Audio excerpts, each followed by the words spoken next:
Yes, indeedy. It is a Tuesday, and I hope it has been a happy one. Let's go ahead and kick off this stream week, shall we? There we go. Hi. Hello, everyone. Hello, hello, hello, hello, hello, hi. Hello, standing. Hello, lurkers. Hello, Vaughn watchers. How are y'all doing? How's the week treating you so far? Hope it is off to a good start. I hope everyone is feeling cozy. Hopefully well rested. I wouldn't put money on it, but I hope you are doing well. Hello, Mage. Happy Choomsday. It is good to see you guys. Busy day. Hopefully a good busy. Hopefully not a chaotic busy or an out of control busy. Yeah, today wasn't too bad. Went kind of fast. It was a little bit crazy, but it was not a slog at least. So I'll take what I can get. I'm glad the week is going to be so short. That helps a lot. That helps a lot for sure. We can just kind of look at it and be like, alright, just get to this point, we're good. Yeah. Sunday was a weird day. Sunday felt very long, and I think it's just because I got a bunch of stuff done. I had an errand to run for the doctor, so I went and I did that. Thankfully, it did not take very long. I was kind of worried I was going to have to wait a while, but it was very quick. That helped a lot. I got I raked the yard. Had a bunch of leaves in the backyard, so had to do that, and that took a bit of a while. Wasn't too bad. The main problem is just that now we have a bunch of piles of leaves in the backyard instead of a bunch of leaves because we don't have anywhere to put them. Yeah, the truck will come for it tomorrow, I think, so we can get the first load out of here, but basically just kind of have to take it out in shifts and hope the rain doesn't turn it all to sludge in the meantime. But, you know, it was good to get that taken care of. Full day, Tuesday holiday, Wednesday half day, Thursday full, Friday half day. Nice! That's a good deal.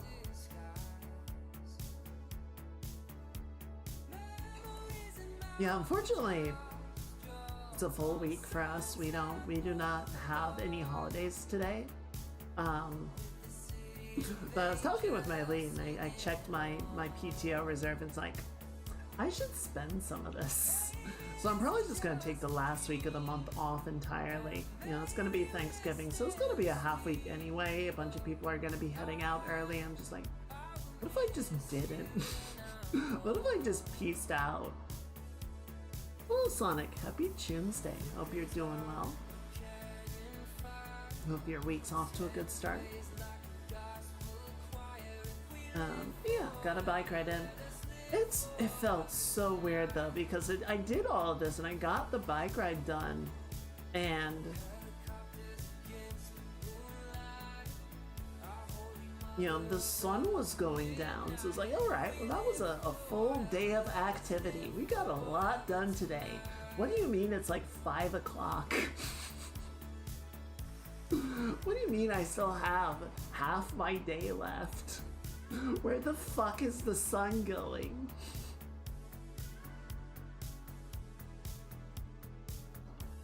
So yeah, good day. Good day. Just, it felt strangely long. Not bad, just strange. But yeah, I think my PTO caps at some point. So I have to spend it or I'm just letting it go, which is not a great idea.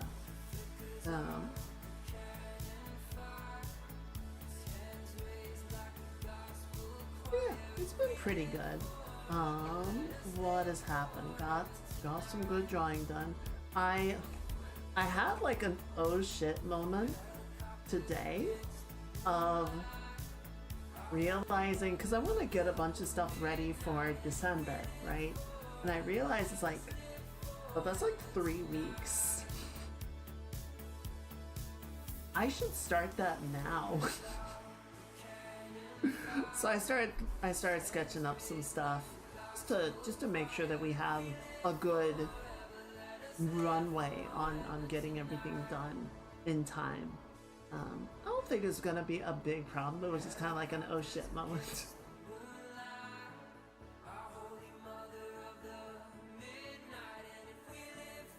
Right around the corner. It sure feels like it. Little moment of panic. Don't do that. I was just watching a video about how stress is bad. It's alright. I don't know. It's always the preparation, right? It's getting ready for stuff that makes it feel like so urgent and so upcoming. See, that's one of the reasons that I feel like the holidays, for everyone's well-being, needs to stay relegated to December. Like, even, people that really like the holidays and really like the spirit of everything. I was out on a run on Friday. Sorry to jump in with the tangent, but I was out on a run on Friday, and, I was crossing the street. The car pulled up, and I swear I heard the Charlie Brown Christmas piano song playing through the window. I was like, you stole that shit. It's November. You wait. I didn't yell at them, but I yelled it to myself. I was just like, it's unacceptable.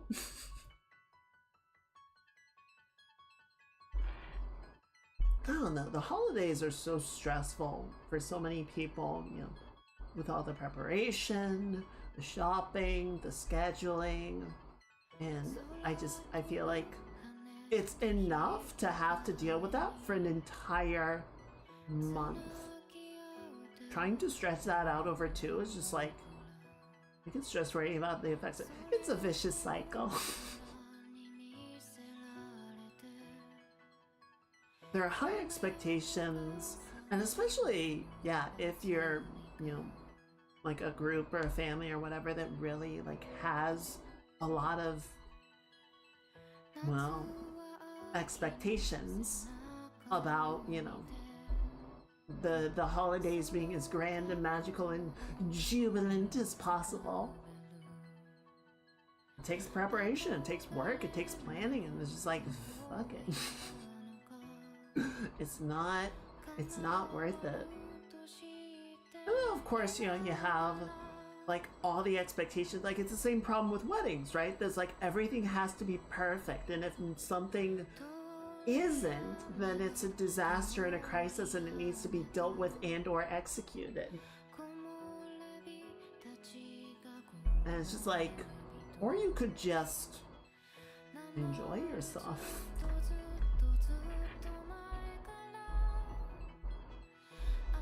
But then like, I want to get some stuff prepared for the stream, not a ton, right? We're not going to do anything too crazy. I'm sorry to disappoint you ahead of time, but I'm also setting expectations.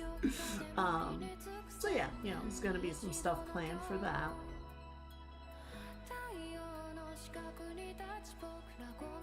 Yeah, I don't think I could ever be an event organizer. Like, all right, here's this thing, we're gonna do it in this month. So we need to plan like at least 9 months beforehand to make sure that we have enough time to actually have everything in place for when this event happens.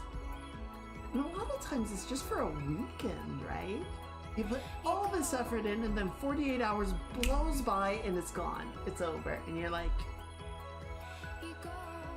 I don't know. I feel like I would just be punch drunk at the end. Just like, what the fuck happened? Are we good?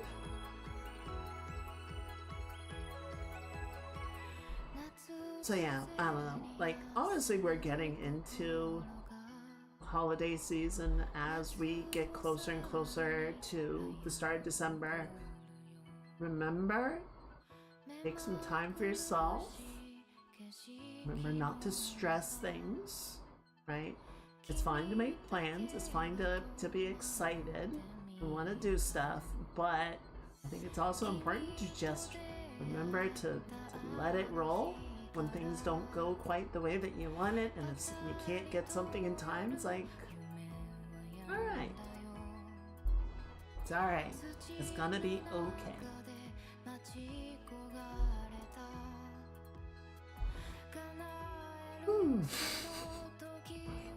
That said, I do need to get the drawing done.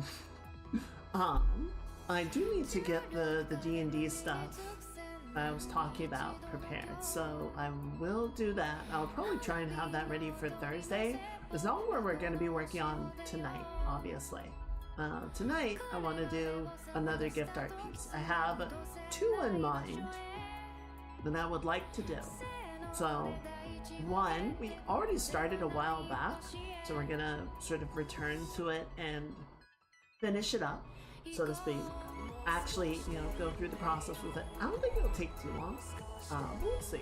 We'll see kind of how it responds. The other one, we will try and get to. It might sort of get pushed to something that we start next year. We'll see how things go, how we feel, how we gotta prioritize stuff. There's also that D&D project, which like you might want to bump that up in the schedule, so to speak. So we'll see, right?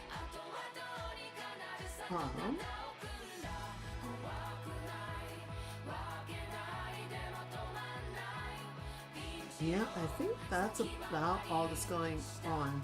I did finish the event in Star Citizen. I did get my last completion of the mission, so I got my paint jobs for my ship. I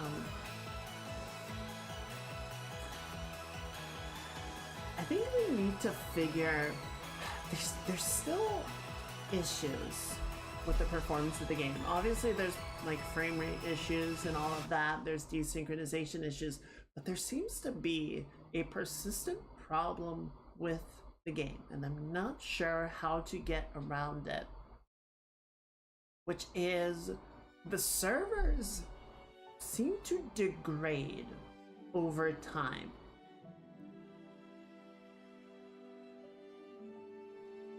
And, initial thought is, oh, it's a memory leak, right? There's something wrong with how the game is processing data, and it's like just storing up garbage and eventually overloads itself. The problem is, it's not a memory leak in the typical sense from what I understand, right? Because a memory leak, programmers could explain this much better than I can, so I'm sorry if I get these things wrong.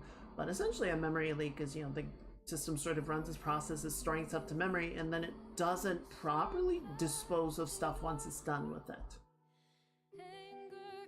The problem that Star Citizen runs into is, let's say you have the player has, say, a bottle of water. They use it to rehydrate. They discard the bottle of water.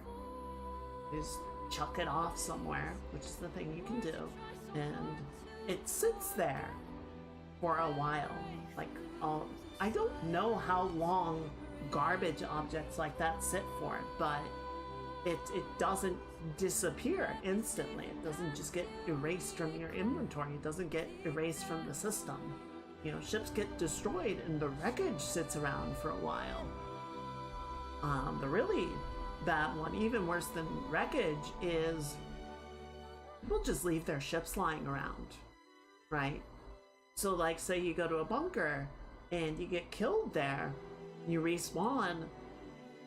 Because of the way the game works right now, nobody goes back to retrieve the ship that was left at the old location. You just claim a new one at the fleet kiosk, right?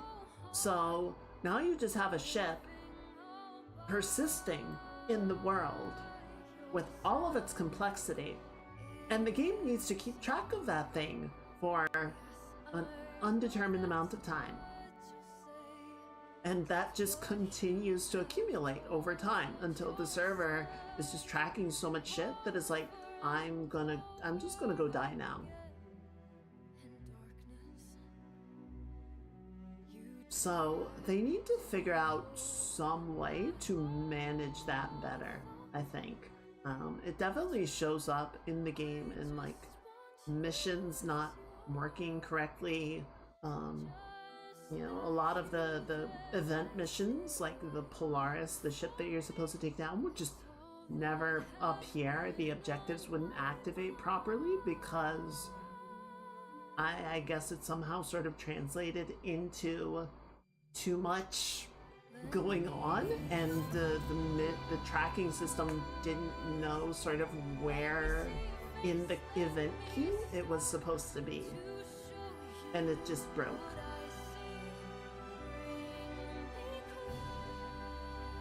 So there's still a lot for them to figure out. I worry that they're rushing the next patch to try and get it ready for the expo, which I've said multiple times I really hope they don't do, but I think they're gonna do it, which is unfortunate, but we'll see. We'll see what they ultimately are able to do by the 20th.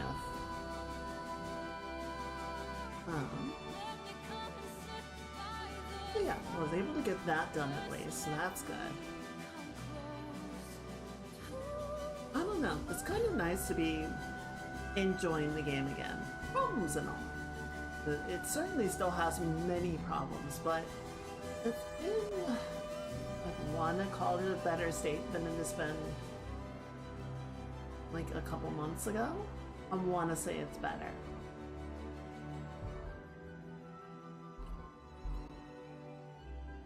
Alright, why don't we go ahead? We can get the drawing going. Obviously, we can keep yapping about stuff, but I figure we can yap and draw at the same time. Let me jump over here. I'm gonna pop down a little bit. Hi, chat. And we can go over here. There we go. Let me put this, actually, I'm gonna put it right here. That makes more sense. There's my pen.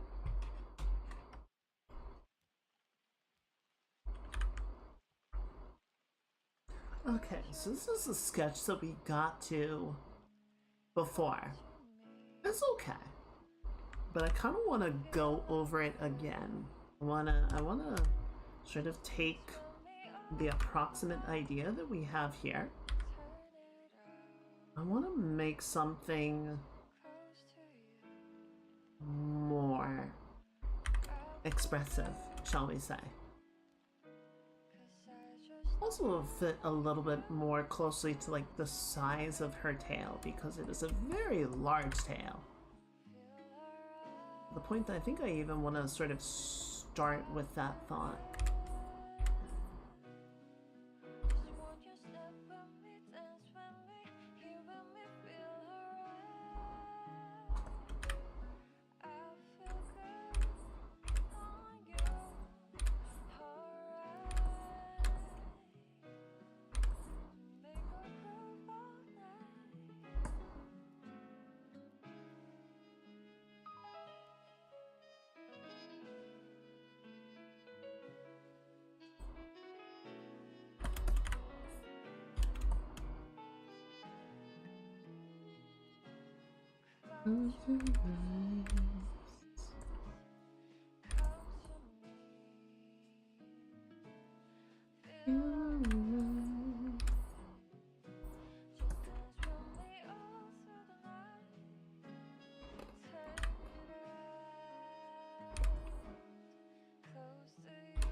There's been some interesting.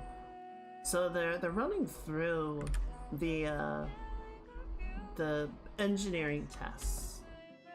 They've got a version of it going on in the tech preview, which is sort of a closed group that they use for, you know, testing out specific gameplay modules or stuff that they have in development, right?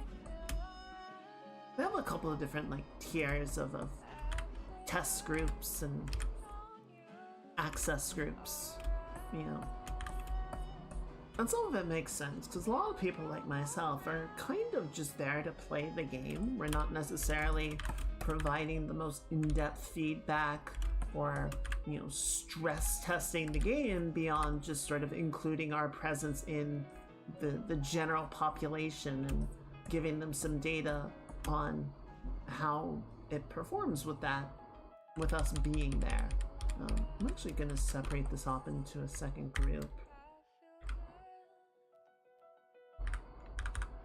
It's because it'll be easier to do the draw through that way.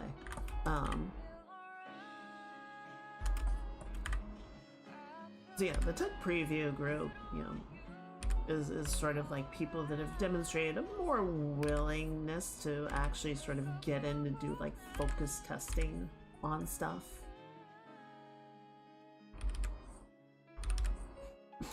What? For it? Well, that's not fair. They have a QA group internally. It's more like they have a unique ability to also have a public test group that is much bigger than anything they could afford to do internally. Also, as most software engineers will tell you, all of the testing in the world is not going to prepare you for what the general public is going to come up with in terms of ways to break your shit.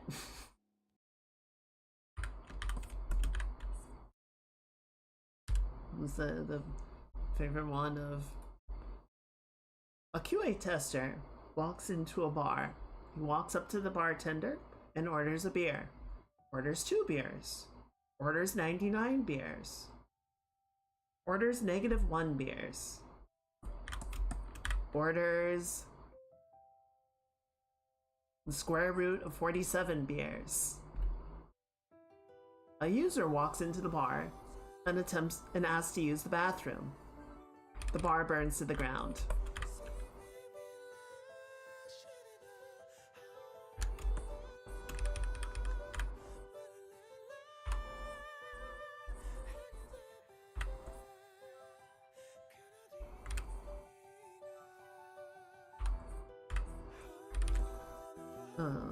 But the really interesting thing that's sort of coming out of chatter from the tech group is the time to kill on ships is apparently too damn high right now, which is a rare problem to have. It's normally a problem if the ships just kind of melt. Who would think a user would do such a thing? Public has a tendency to do many things they don't expect, and then there are people who make it their life's missions to break it. Yeah, we call them speedrunners.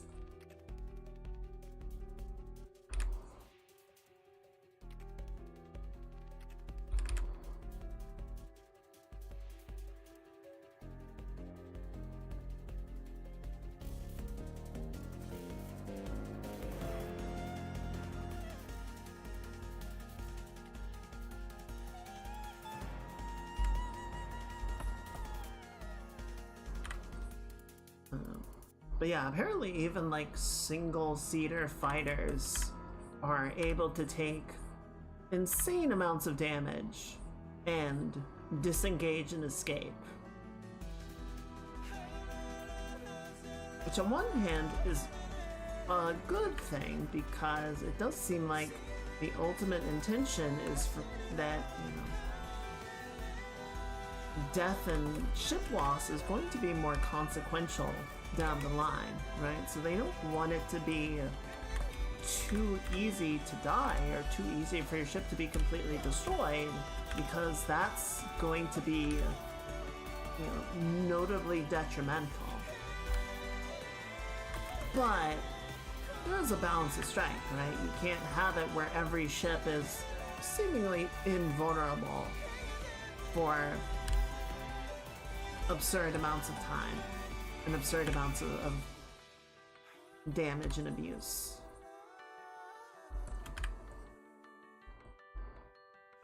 But it is interesting to hear that, at least to some degree, like, the idea, in my view, is working, right? I don't like these arms. I don't like what we're doing with it. I think we're just gonna have to sort of figure, here, let's do this.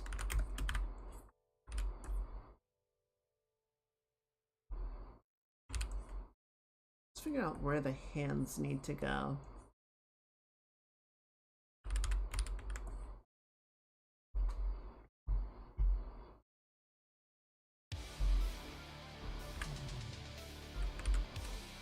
But yeah, it's kind of interesting to hear that at the very least, engineering is sort of doing...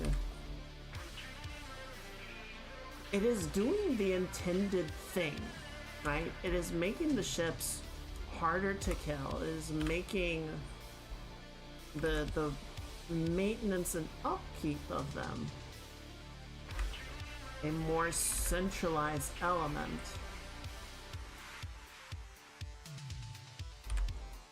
Right? That the disabling of ships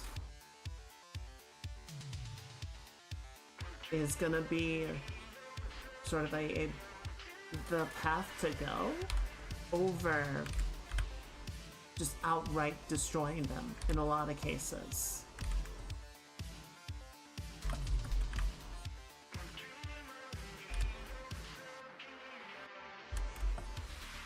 It's just funny that right now it's doing it a little bit too well.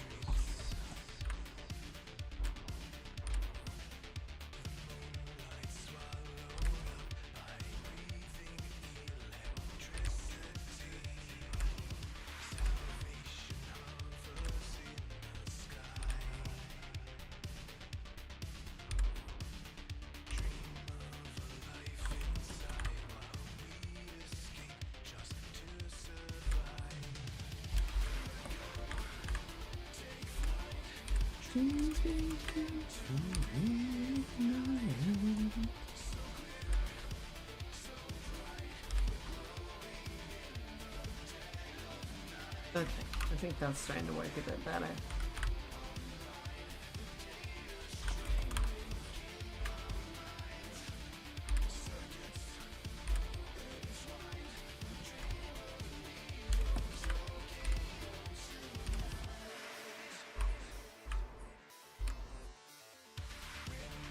Okay, and then make sure I got this going this way.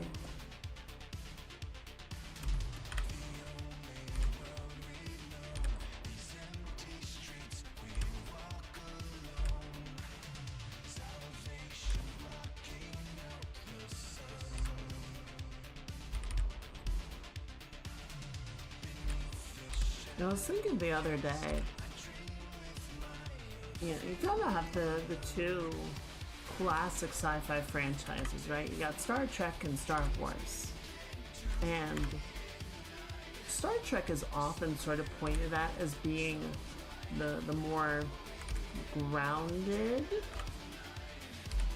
scientifically minded of the two, right? But, you know, Star Trek sort of explores science fiction ideas and, you know, will often sort of make fantastical things out of those ideas, but there's still an element of real science that is driving those, whereas Star Wars is just fantasy, right? I think that's true. I think that part is a little bit beyond argument. You know, there was no shortage of effort on the part of the Star Wars fan base to explain how certain things might work. But there isn't really any effort on the part of Star Wars itself to explain these things, right? I think that's fine. It's not really the focus of that universe to try and be like, oh yes, well this is how lightsabers work and how hyperdrive would theoretically function and all this, that, and the other. But I don't remember anyone in Star Wars ever talking about radiation.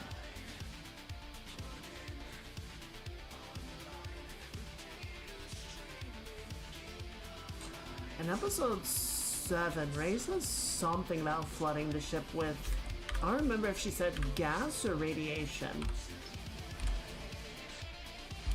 was when they're trying to repair the Falcon after escaping Jakku. So they're, yeah, a little bit, but definitely not to the same degree as what Star Trek would attempt to do.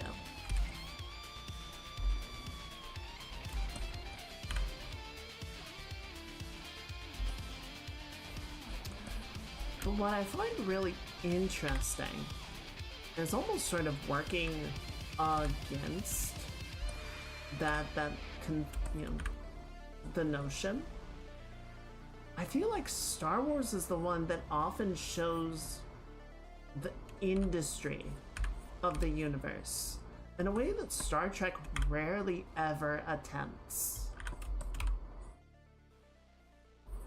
Right? Like on rare occasions we might see a Starfleet ship at a shipyard, you know, docked while the team is away, or, you know, getting a bit of an upgrade or repair job.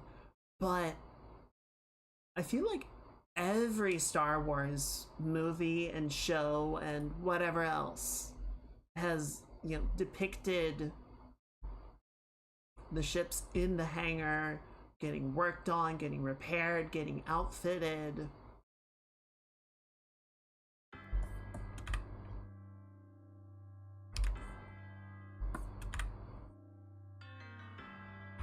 I don't know. I really love just like the visual imagery of, you know, the ships in the hangar or out on the tarmac. You know, just sort of the logistics of it all working, I think is very cool. And it makes the world feel very lived in and believable when you just like see it going on.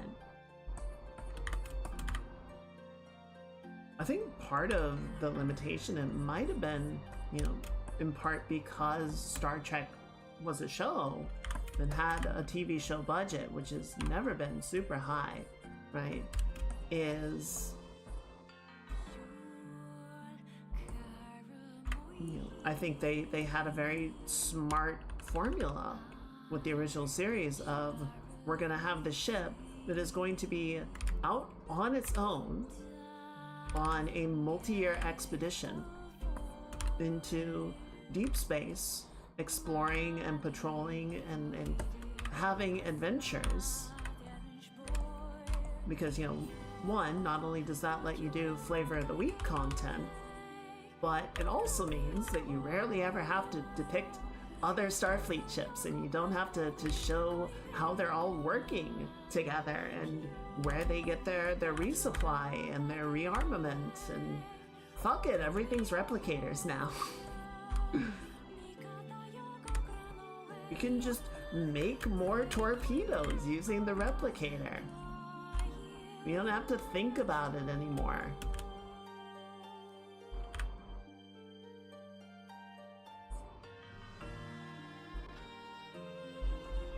You know, like the original Star Wars movie never went really into it, right? There was never a lot of discussion of, oh, you know, we have to get fuel from here or do this or do that, right? But, you know, like even in the first movie, there was the base at Yavin, and you saw, you know, all these X-Wings and Y-Wings docked in the hangar, and the tech crews were getting them ready to go, and they had the trams to move the pilots around. Which I never really understood. I never understood why they had like the tram that pilots would ride on, but then you would also see pilots running in their flight suits. So it's not like, oh, the flight suits are so cumbersome that they can't move easily. I don't know. I don't know. It was probably just a vibe thing, right? It was probably just for the aesthetic and the cool shot, but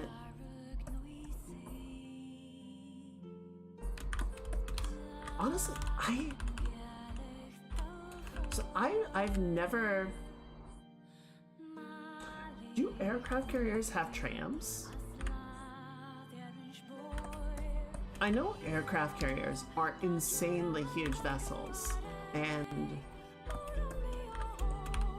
You know, it wouldn't surprise me if they had a couple of like golf carts or whatever, you know, little carts to move people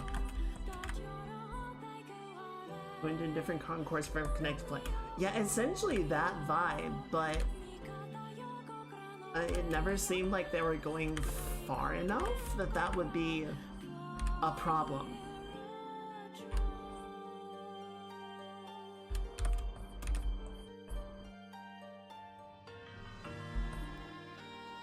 I don't know. So yeah, it didn't always make sense per se, but I still appreciate that that level of depiction is there. It's not necessarily, you know, carefully thought out of, you know, oh, what are they actually working on? I don't know, they're just torching things. They're just zapping things with the arc welder so that the technology works again, because beep boop technology. But, you know, there is the depiction of the world being something that requires maintenance and functionality. I think that is important. I think that is important. Well, for me at least, I think it is important for sci-fi to have that level of feeling like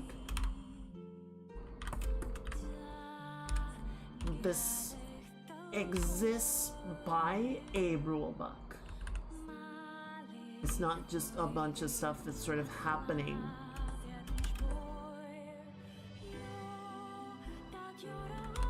I think whether you do fantasy or sci-fi, having that sense of consistency, that sense of, I'm gonna say groundedness, even though I think groundedness gives a connotation of it having to be more realistic.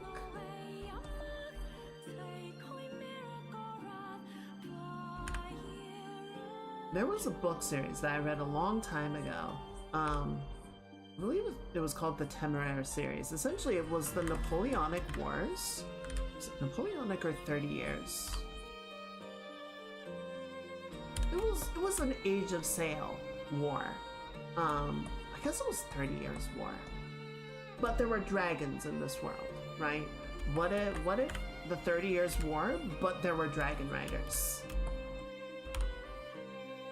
Right, so you still had all of your, you know, big sail and iron cannon ships, but then you also had dragons, and the different breeds of dragons could like breathe acid, or there were, you know, the rare fire-breathing dragons. And typically what they would do, rather than just sort of put the dragons out there because they were very rare and valuable, is a dragon would essentially be like a bomber. It would be its own unit on the field that you would have the rider, who was responsible for, you know, sort of taking care of the dragon and then tending to its needs and making sure that it was in good shape. And then they would have like a bunch of gunners freaking strapped to the sides of this dragon with their muskets and like fire bombs that they would drop.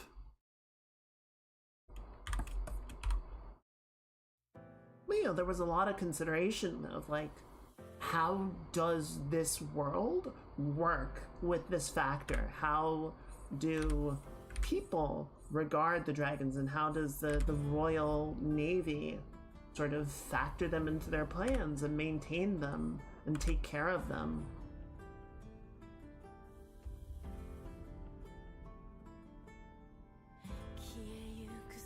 Which to me was kind of the more interesting aspect of a lot of it. I think that was the sort of world building that made the series compelling, even when, you know, other parts of it I think fell kind of flat.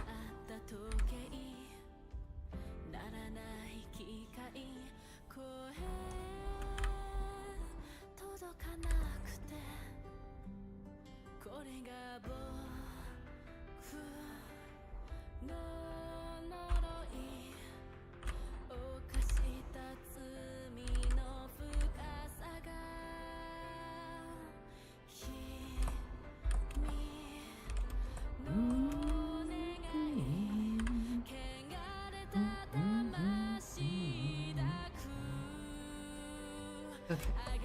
I'm not gonna bother drawing out the mouth just because we're not gonna see it. I'm gonna thin down the cheek just a little bit. There we go. What do the horns look like?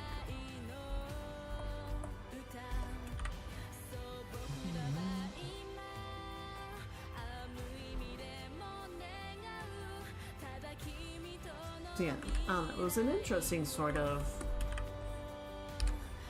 thought that I had. Like, yeah, Star Trek is the more grounded sci-fi of the two, but it's not necessarily the more...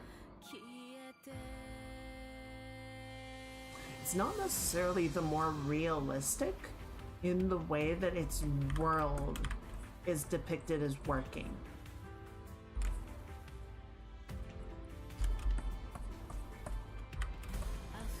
Which I'm sure there are some Trekkies that would violently disagree with that assessment, but I don't know. I kind of feel like it's true.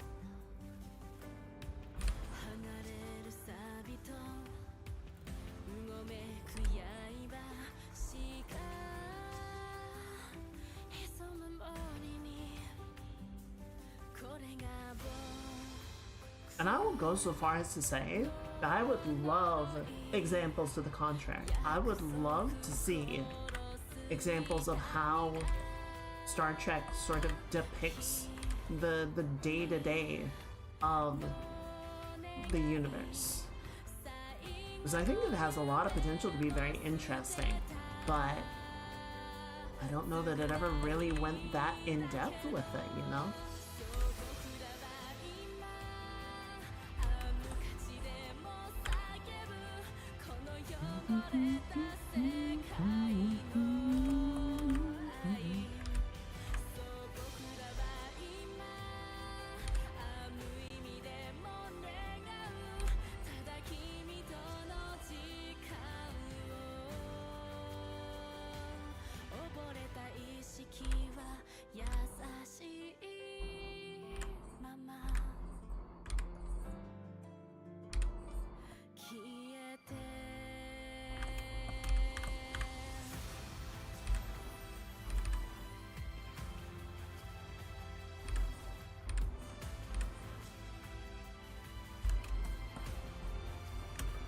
Well, it is interesting to me how much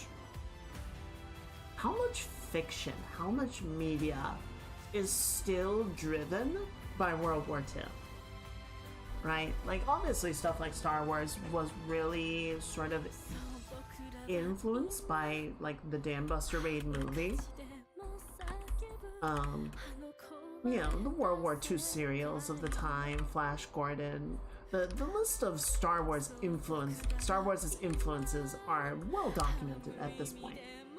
I'm not remembering any Star Trek that really showed people working hard at anything. I do remember people talking about work, but the work was not shown. Not frequently, no. Not in my recollection. Granted, I have not sat there and watched all of Star Trek end to end, right? Because, oh boy. Talk about a slog. Like, really good when it's good, and really dumb when it's bad.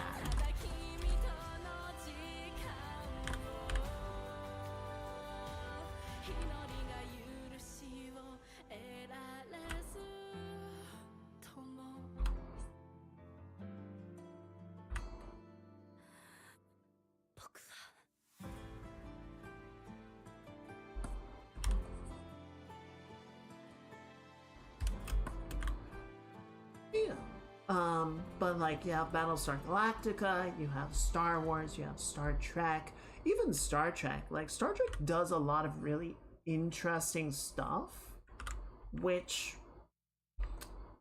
How do I want to put this?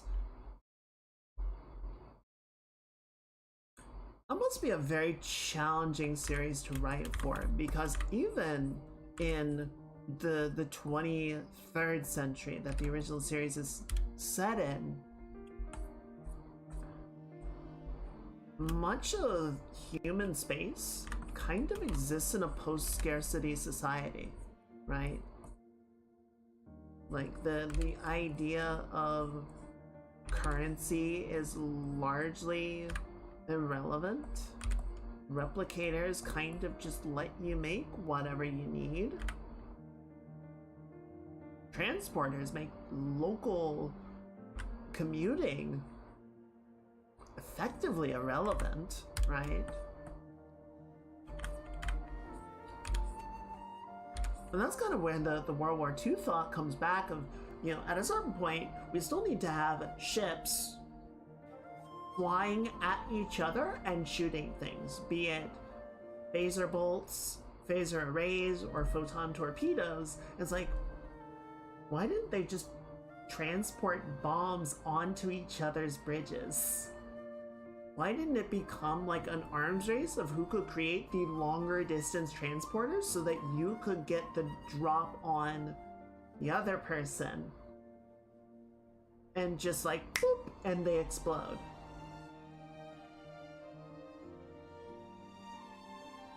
It's a new Division 31 movie. I had not even heard about a Division 31 movie. Isn't Division 31 their like Black Ops? Secret Delta Force, shady as shit, part of Starfleet? Wasn't that like the whole sort of group that was running, oh god, not Discovery, what was the show they did recently that people were really divided on because it was like kind of weird and not good, but then also had moments of being really good? Which, again, I feel like that just kind of describes Star Trek at large, but... Is that Discovery? Could have been. I don't know. Was to do a series about that, but decided not to spend the money and was a spin-off from Discovery. Okay, it was called Discovery. Right, and that was sort of like the misnomer, I guess. It was like, oh, it's a ship called Discovery, so it's an exploration vessel. It's like, no, it's Black Ops.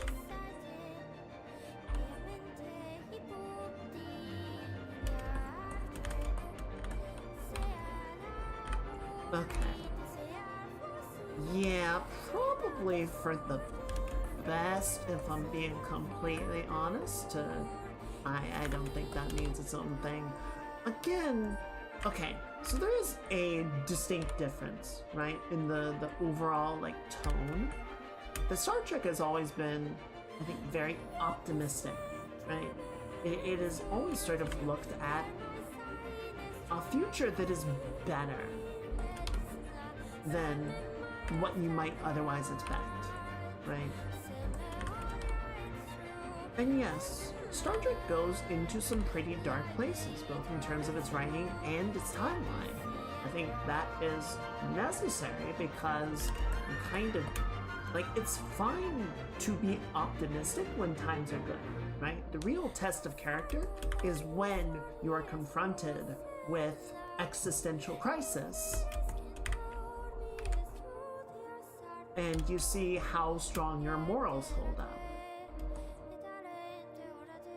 So, I think it's fine for Star Trek to go into darker places. I think it's fine for stuff like Division 31 to exist, right? That sort of question of, okay, here is our idyllic future utopia. What do we have to do to actually make that work? What are the things that we don't talk about so that everyone gets to live in their paradise? I think that's fine. I don't think that's bad writing or anything. But I don't know that I would want to watch an entire show about that either. I think that exists better as a foil within other Star Trek.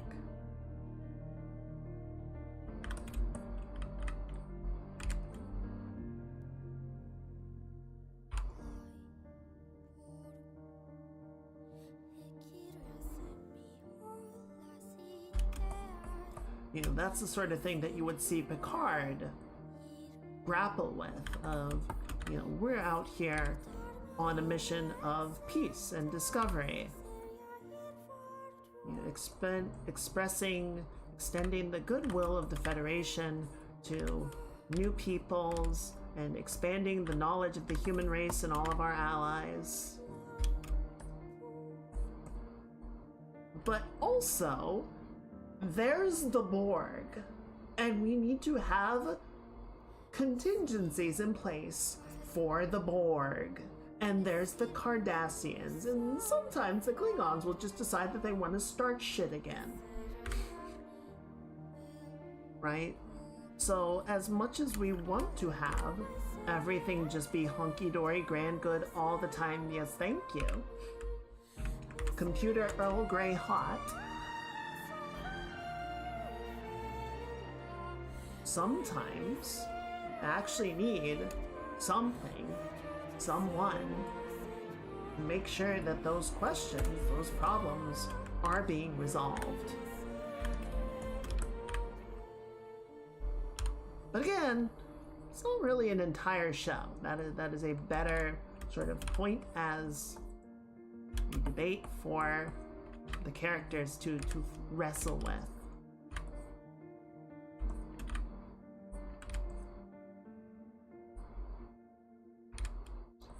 Yeah, Star Wars has never been, I would say, particularly... It's never been optimistic in its premise, right? Like, the core idea is ragtag underdog rebels versus an unstoppable empire that is willing to annihilate an entire planet to prove a point. It's pretty bleak. It's pretty bleak from the outset. Let me pour myself some tea real quick.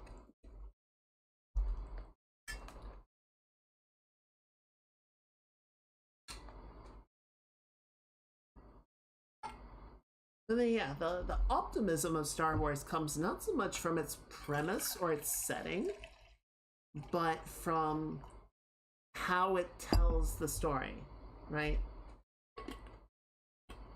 That, you know, despite the overwhelming odds,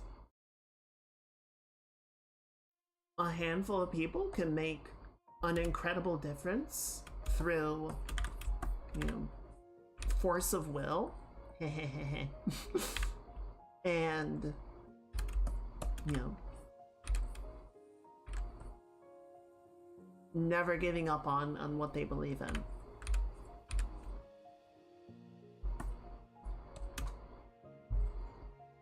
I made the horns a little too big.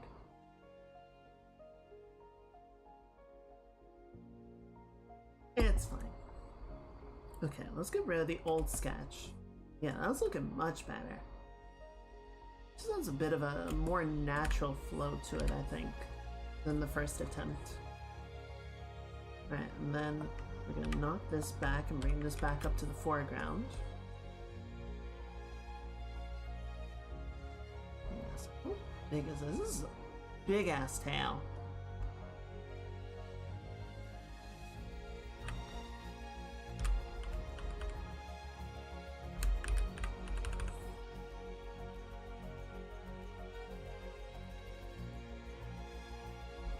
I think if I were to draw a more full body depiction of Amalia, it would be, she would be like sitting on her tail. She'd be like using it as a chair. But I want to do this sort of up close shot.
Yeah, I think just a little bit more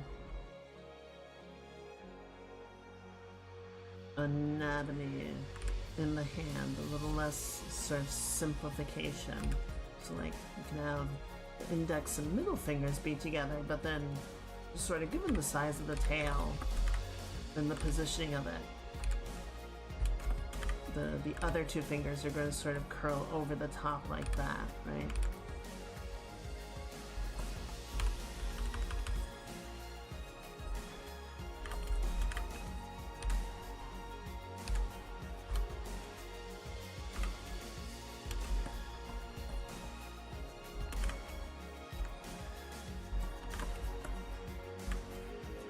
I don't know. I don't really subscribe to the old debate of Star Wars versus Star Trek, right? I think they're substantially different enough that trying to say that one is, you know, absolutely better than the other is just like trying to compare pizza and burgers and say I like one is better than the other. They're both good, they're different things.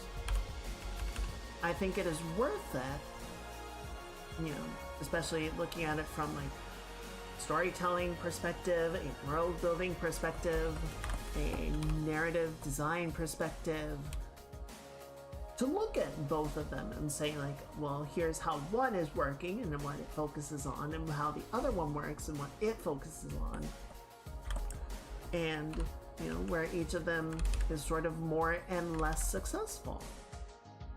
Because all of them have had periods of great success and incredible failure.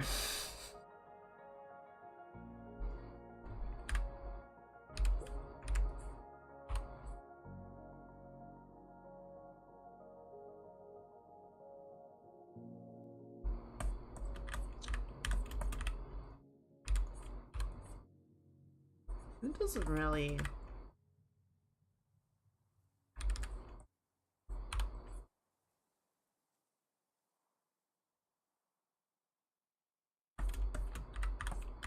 like... Trying to think what sci-fi games have particularly good world building. I know Mass Effect put a lot into its lexicon. Or its codex, rather.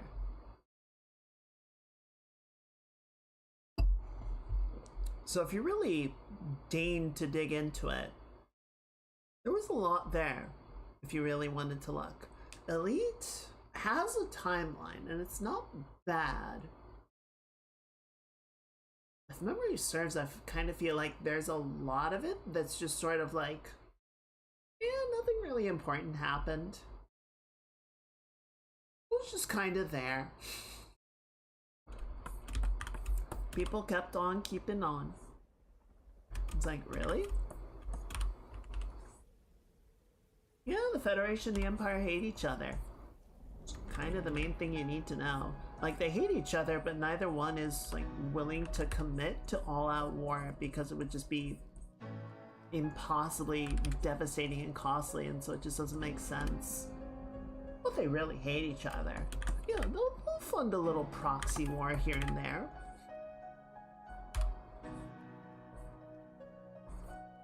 Also, there was some stuff with the Thargoids in there. I don't know, writing a really involved timeline spanning hundreds of years is, admittedly, it's very difficult. So I don't really fault them for not trying to, like, spell it out on a year-by-year basis. Also, there have been times where I tried to read through fictional timelines that did get down into, like, the year-by-year plot, and I'm just like, move it the fuck on.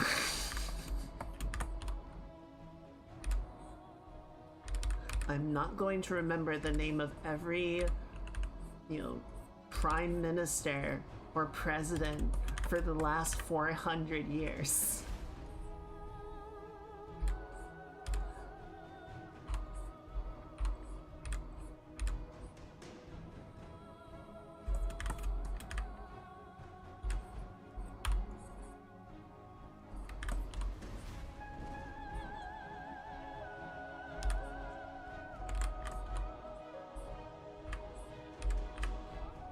must be tricky to make a highly technological war. It doesn't end in an hour because they just nuke the homeworlds. That is true. And I think kind of to that point, Elite has never demonstrated the existence of weapons of mass destruction.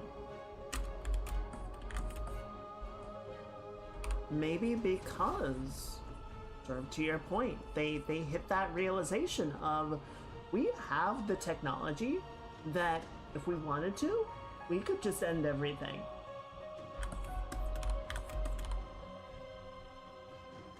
So we are not going to allow that. And if I recall correctly, Elite does essentially kick off its timeline with World War III. Like, humanity nearly wipes itself out on Earth. And then there was a long, slow grind to sort of get back to a point of being a spacefaring civilization and moving out beyond the confines of a single system. But Earth in Elite is pretty thoroughly wrecked, which is why the capital of the Federation, or the oldest government, is on Mars, not on Earth.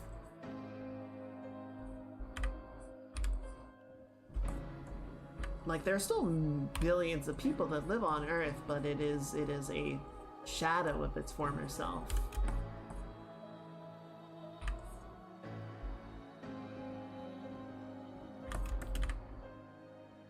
But yeah, there are no nukes in Elite. Admittedly, probably because Elite Dangerous would be a very different game if people had access to nuclear weapons.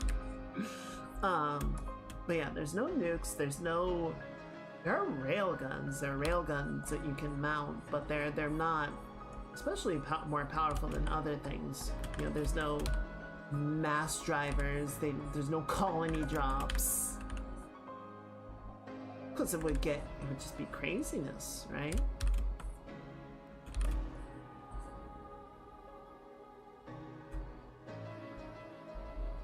And then, yeah, again, like, you get the Star Trek problem of, well, why don't they just fly close enough that they can transport a photon torpedo directly onto the enemy bridge and just blow up the ship in a single move?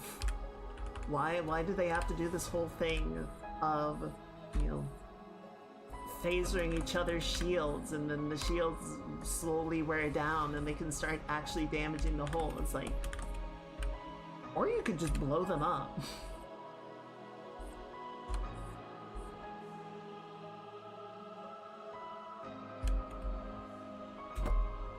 Don't they do that at one point?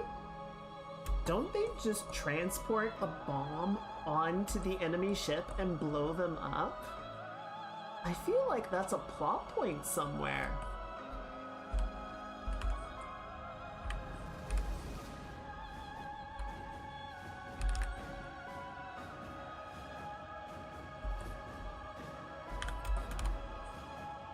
I know what happens in Stargate. That's how they finish. That's how they finish off Anubis in the original movie. Because he's trying to escape, and they get one last teleport onto a ship and send the nuke over, and just blow him up in orbit. It was a fun movie. I like Stargate.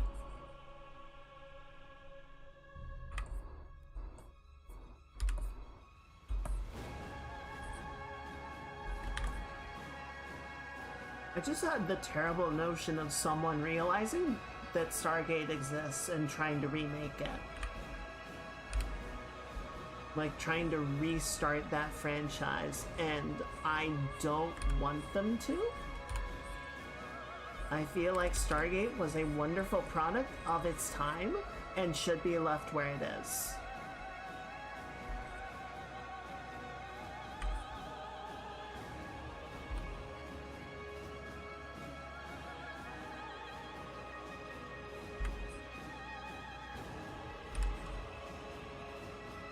Who even owns Stargate at this point?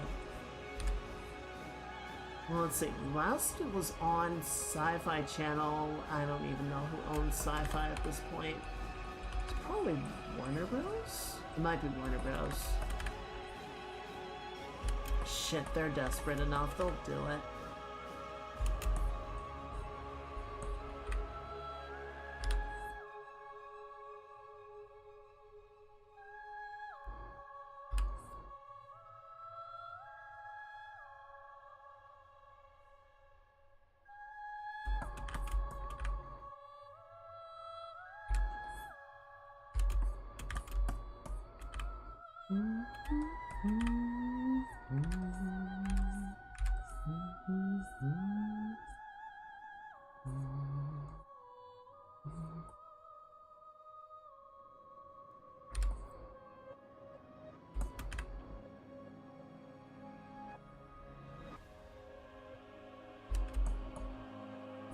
There we go.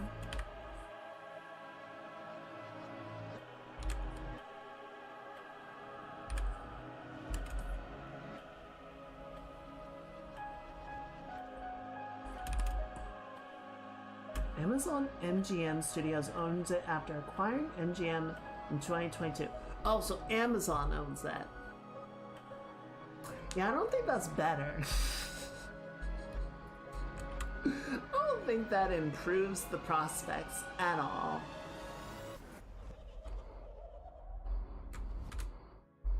I mean, shit, it might make things worse. We'll scale up the body a little bit. I think it's a little small.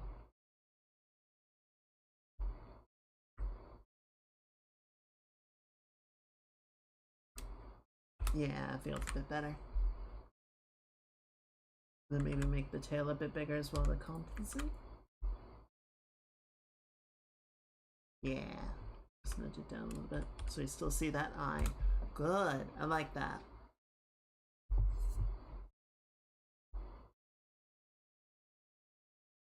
I don't know, man, like, I don't hate the idea of a new Stargate. I think the big problem in my mind is that there have been a lot of, so there was the original movie and there was SG-1 and those were good. And Atlantis had some neat ideas. I feel like it never quite landed, right? Never quite got there. And then Universe was kind of a mess from the get-go and never, in my opinion, really found what it wanted to do. I don't even know if there was any attempts at Stargate after Universe. It kind of felt like that was such a flop that that just sort of cemented the conclusion of the attempts, which I think was a good thing. Look, I know you miss her, man. But you can't keep doing this to yourself. I don't know. She's moved on. Some things just have their time and place. It doesn't really make sense to keep trying to force a thing that doesn't work. Cough.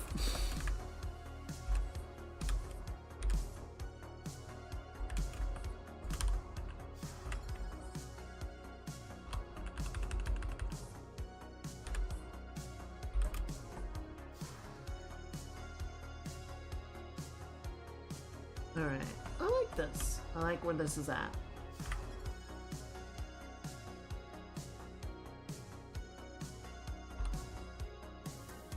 Glowing windows in the buildings from the elevated train. I see 1,000 different stories pass, faces without names. Forget why I came here, and I forget why I stayed. And I wonder if they've noticed if I slipped away.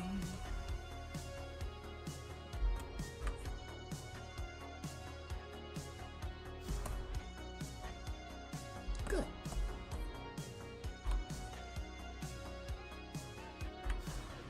But if I kept going, what if I don't get off tonight? What if I ride this to the edge?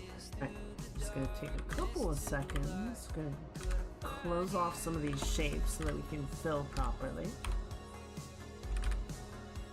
Then could I find you?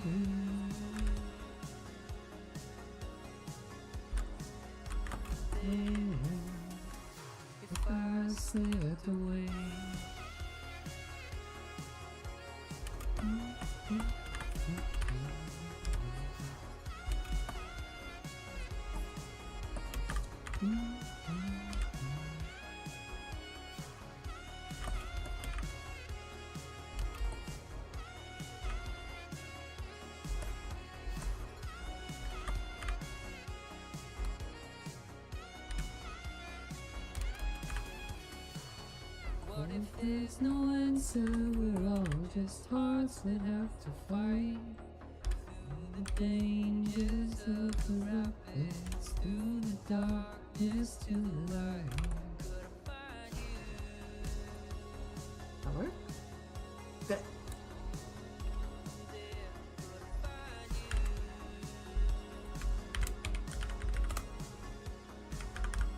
I'm just gonna crown color it for now, and we'll kind of pick it up and refine it as we go. Get the correct colors in here later. Oh, that's awkward. Have to draw through that.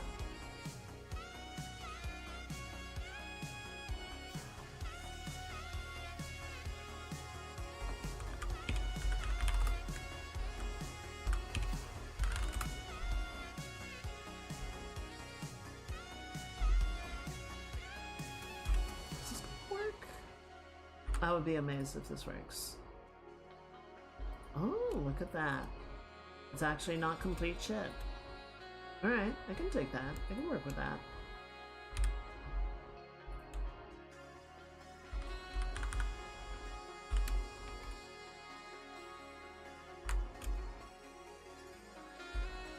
Alright.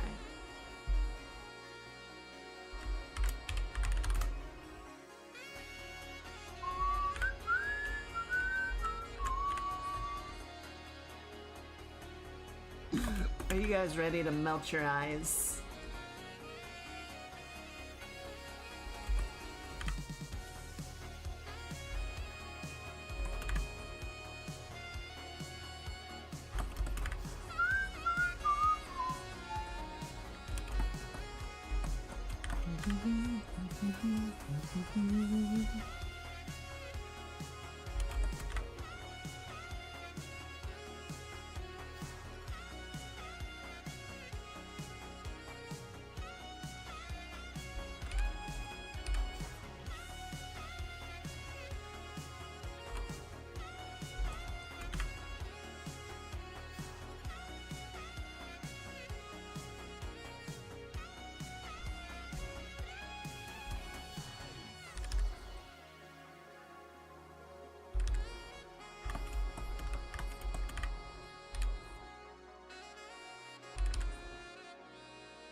Hide that for a second. There we go. She's moved on. Meanwhile, you're out there just walking the streets at night.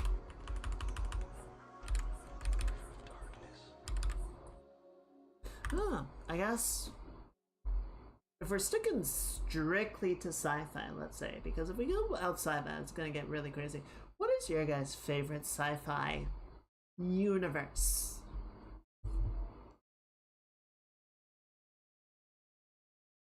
What about it's really fun to you?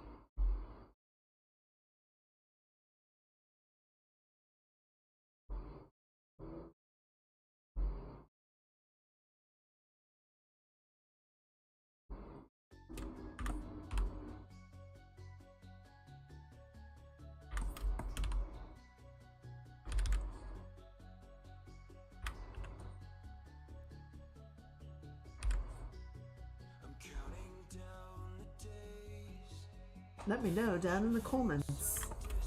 And don't forget to smash that like button.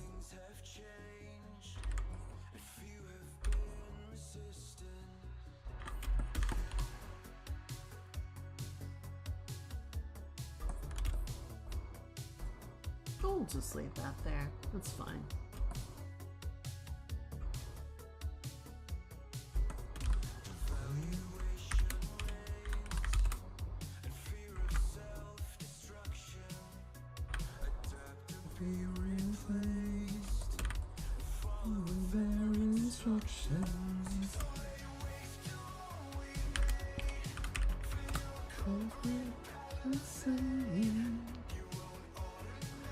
Oh, watch terribly many, only Star Wars and Trek with sparse clips from the Orville.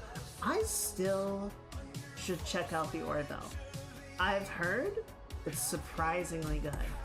I think the main thing for me is, like, many sci-fi, it does not start out super strong. Does not have a great starting point. But I've heard it actually gets very good and actually kind of does Star Trek better than a lot of recent Star Trek has been able to do. So I am intrigued by it. I've never gotten around to giving it a second try.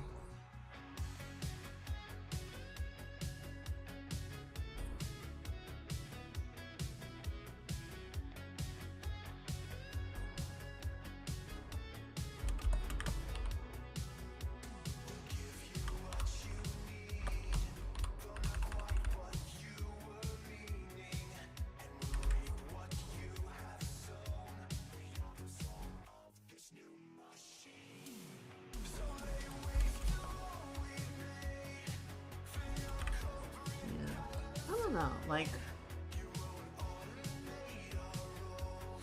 see, I think part of the challenge. So, something like Star Citizen is really trying to sort of create a sandbox to allow for people to have their sci-fi fantasy, right? And they're allowing for as much sort of versatility in fulfilling that fantasy as possible. But like, Star Trek has its own vibe, Dune has its own vibe, The Expanse has its own vibe, and trying to get them to all fit into the same universe together is going to have conflicts, right? Because there are elements that are diametrically opposed to each other. You know, I think I've said before, but one of the things that I think Herbert? Yes, was very smart about when he wrote Dune was developing the technology in such a way that it was not the focus, right? Like, yes, there's the technical requirement of we gotta get the spice so that we can do space travel. But, you know, like the way that the technology developed essentially required the abandonment of a lot of advanced technologies that would have just completely like thrown the balance of power out the window and made it the focus of the story. It's like, no, we have these shields that effectively render ranged weaponry pointless in most instances, right? So we're going back to the sword. Everything has to be up close and personal. Good morning, Jack. Happy midweek. I hope you're doing well.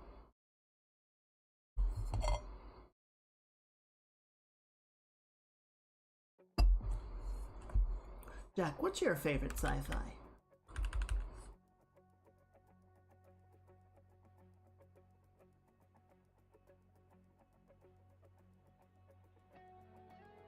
Right, so, you know, Herbert was able to focus much more in, like, the social commentary and the world building, and the philosophy, rather than, well, here's how all of this would work in this sci-fi setting. Whereas The Expanse, I feel like The Expanse really is... The technology is familiar enough that they don't need to spend a lot of time working on it or explaining it. But then the way that the world works is a lot of, I think, what makes The Expanse so interesting. And some of those technical limitations of, like, yeah, we have these drives that let us move very quickly, but we're still moving in, you know, typical Newtonian fashion, and it takes us anywhere from days to weeks to get from one location to another. And a lot of it is just spent drifting through the black.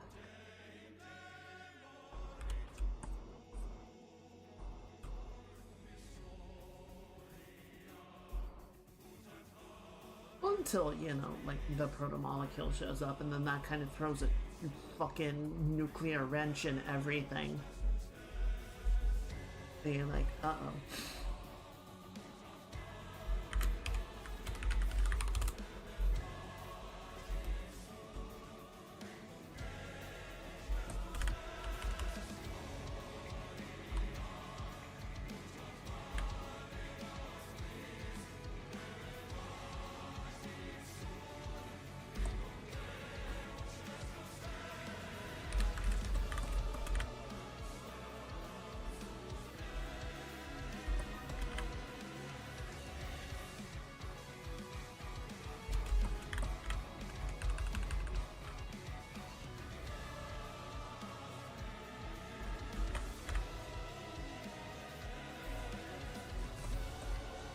think Galactica paid at least a little bit of lip service and consideration to.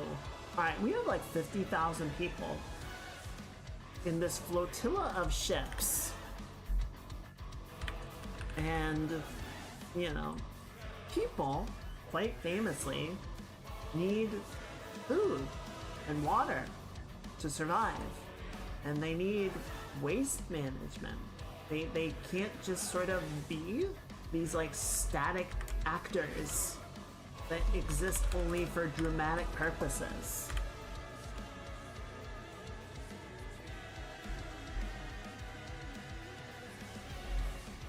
So, you know, at least in the 2000 show, I think they paid, you know, they put some effort into considering and explaining, like, all right, what is the logistics of how this fleet is supposed to, you know, function out here without any long-term planetary support? You know, where are they getting water? How are they recycling resources? How are they growing food? You know, what happens if, like, the one waste processing vessel that they have goes offline?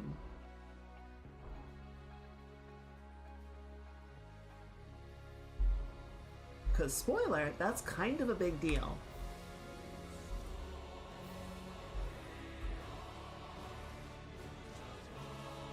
One sci-fi really engaged with is Stellaris War. Some fascinating stuff in Star Space. Animated German comedy sci-fi YouTube channel. Interesting. I've not heard of that.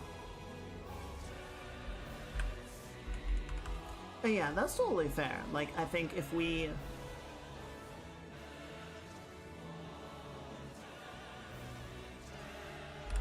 could open it up to fantasy, but I feel like that would open, you know, the floodgates to so many worlds.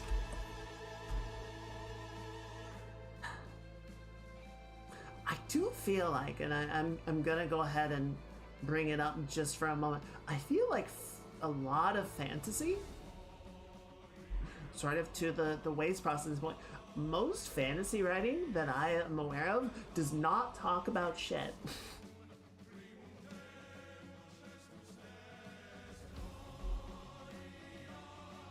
Which I know is like a weird thing to be concerned about, but I feel like that is one of those things where it's like modern audiences are just so used to waste management and hygiene being so automatically taken care of that it's like, oh yeah, as recently as like 200 years ago, this was not a thing for most people.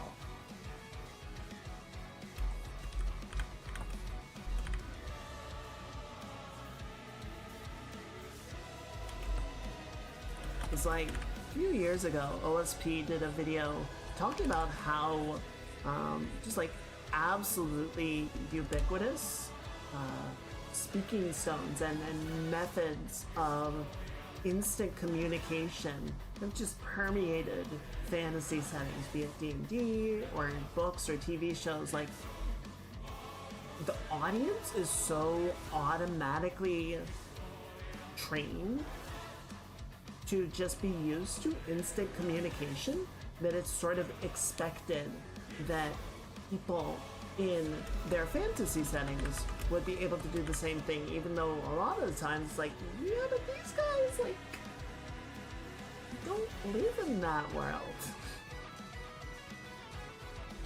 They don't live in a world where those things are available. But the assumption is that it would be. Alright, let's start actually blocking in some colors here, because I'm sure you guys have been flashbanged enough tonight.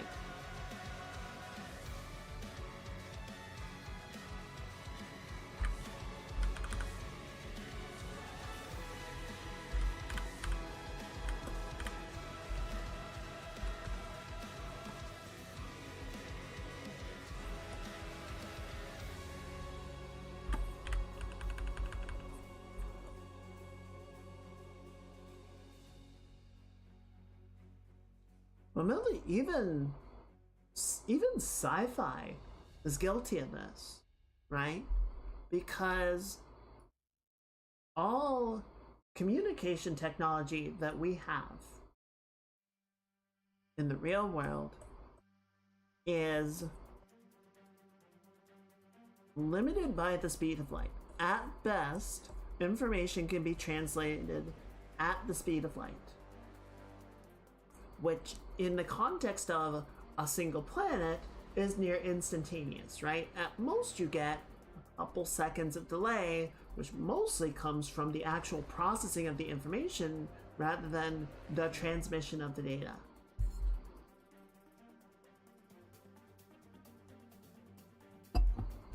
You know, Earth to the moon was like 2.5 seconds at the speed of light, which is still wicked fast. But, you know, the moon is not even next door on cosmic scales. It is bumming it in the backyard.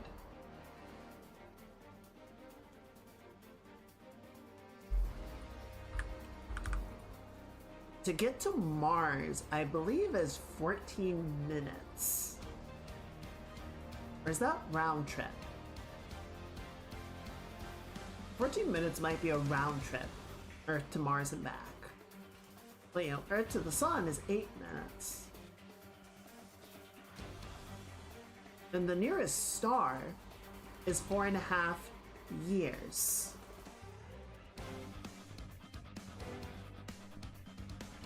It came up in another chat. Let me double check this particular.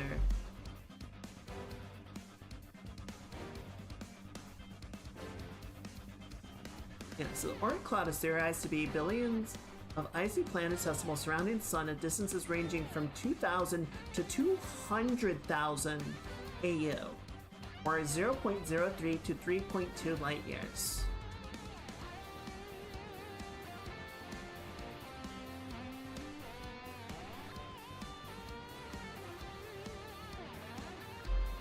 So I believe the estimate is that Voyager will reach the Oort cloud in something like 300 years. And then it will take thousands of years to reach the far side of it. Which is just like, okay.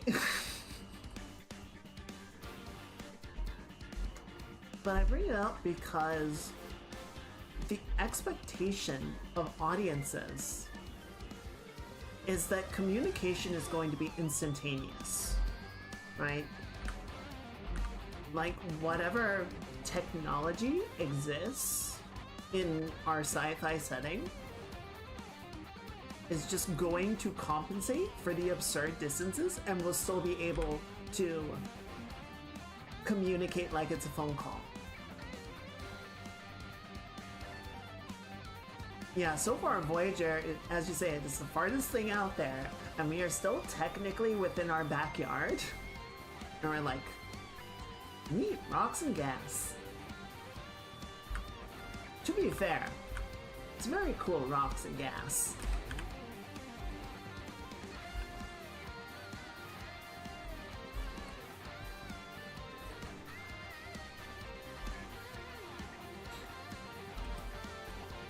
But it does feel a little bit limiting, it's true.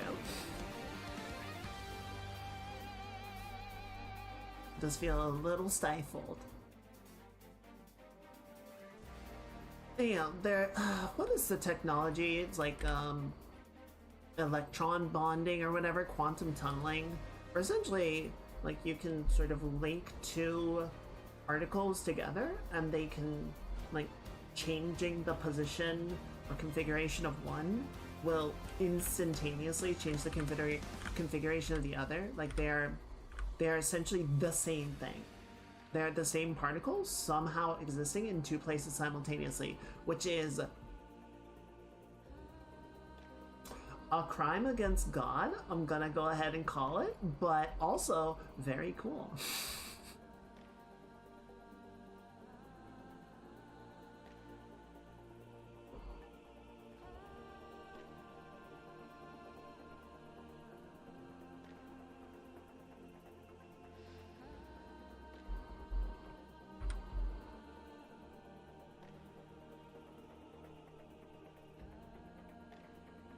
So possibly, if humanity can ever figure that technology out and get that idea up and running, then yes, I think there's the possibility of creating essentially quantum tunneled communicators that would be able to link across the distances between stars and allow for instant or near instantaneous communication. I think that's a reasonable idea. I think that has merit, though then there's an interesting thing to consider, right? Because you're not just talking like, oh, everybody can communicate with everyone. Like everyone can just pull out a flip phone or a smartphone or whatever, their little co-pilot, oh god, I'm not gonna call it that, fuck you Microsoft, their future Palm Pilot, and have near instantaneous communication with their grandmama, right? We're gonna go back to the era of payphones, right? There's going to be a communicator or a couple communicators that link your entire planet to the broader space.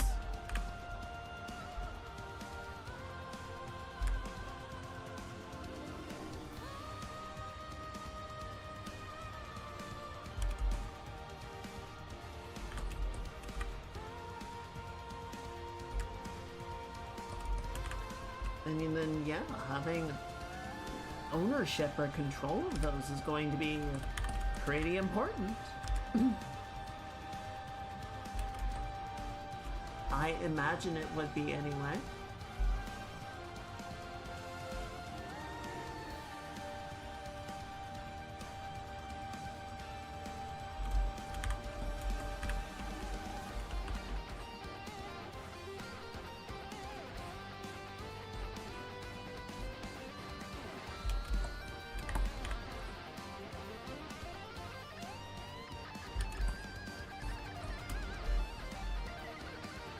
I remember Space Out, and I don't remember all of the limitations of the tabletop they were exploring, but it was there were interesting ideas of like, here are, the rates, the speeds that ships can travel at, the limitations of how frequently they can travel, how fast communication can go. I think one of the limitations was that because the ships have FTL technology, they can outrun communication signals. So your fastest method of getting information from one location to another returns to being send a runner.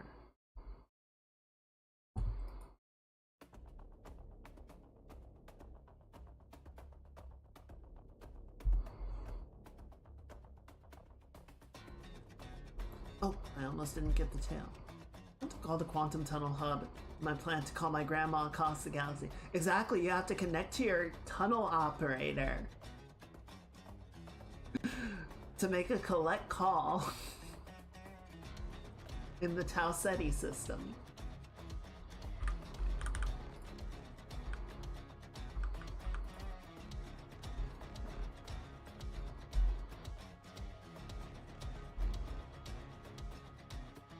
Which is simultaneously like completely absurd, but I also kind of dig the vibe. Back to the interstellar switchboard. Exactly, you just have... Well, see, that's the thing though, because... Actually, I don't... Yeah, the switchboard on one end would just be like an absurd, massive grid. On the other one is just like a single plug. Or maybe like 4.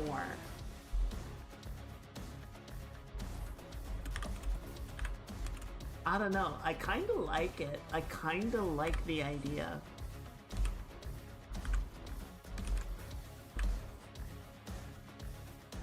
It's kind of a heckin' mood.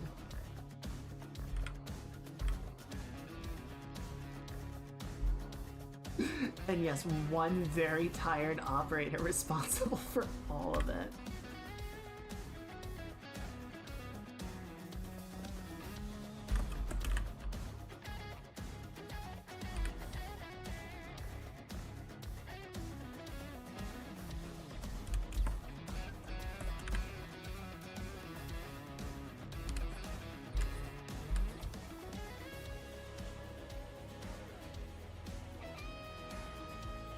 minimum wage. Oh, Jack, please. This is a post-scarcity society. Nobody gets paid anymore.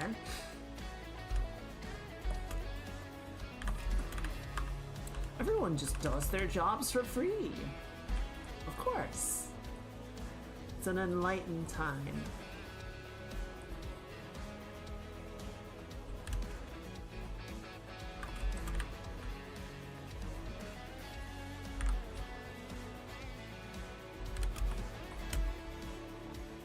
So she's just jumping there for 0.5 seconds and send the relay message. Yep. Just two things light up, they take the jack, plug it into the other one, go back to browsing their phone.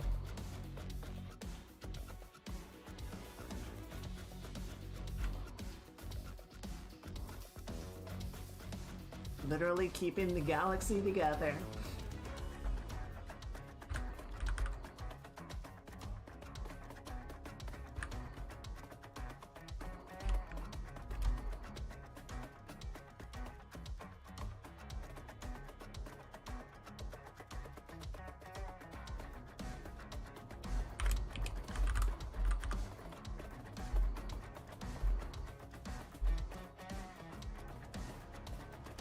Okay.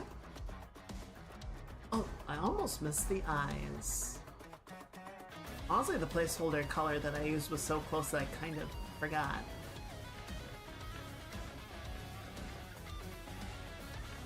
It's a nice pale gold.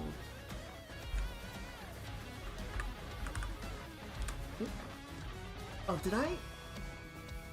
Oh, I'm a big fuckhead.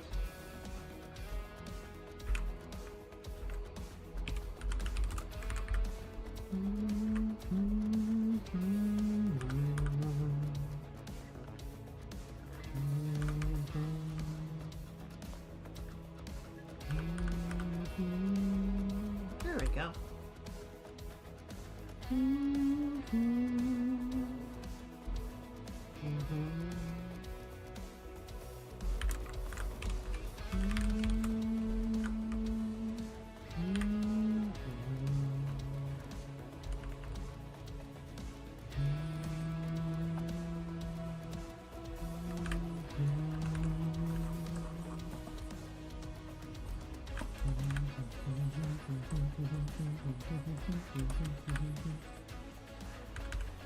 So the funny thing is, some of the tricks that we learned in the previous drawing, I will now be able to use for this one.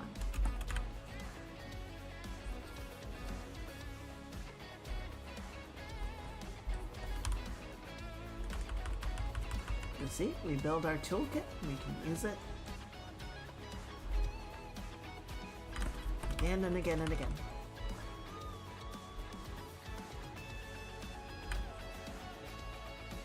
So there are a couple, I did not put in any of the like temperature or skin tone stuff, so you're definitely going to want to go back in and mess with that in a little bit, but let's go ahead and sort of do this pass first.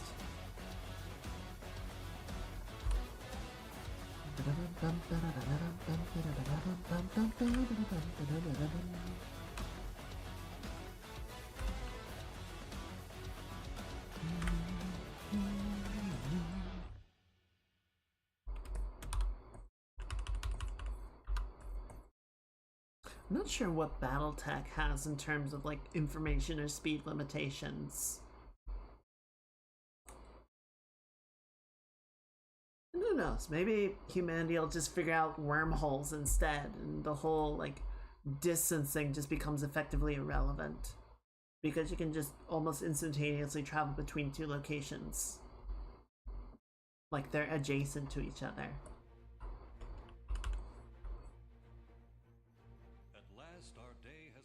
Though, I don't know, I feel like punching a bridge through reality to bridge two locations, I don't know how, like, safe that would be. It wouldn't surprise me if there are, like, concerns about, you know, potential bleed into surrounding space-time, and so you have to get, like, well away from any other stellar objects before you're allowed to make a jump. So you effectively have to like travel out to the edge of the solar system before you're allowed to jump.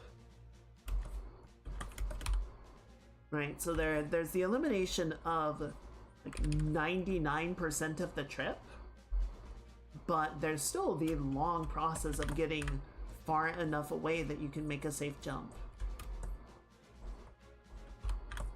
Could have some sort of limitation like that, right?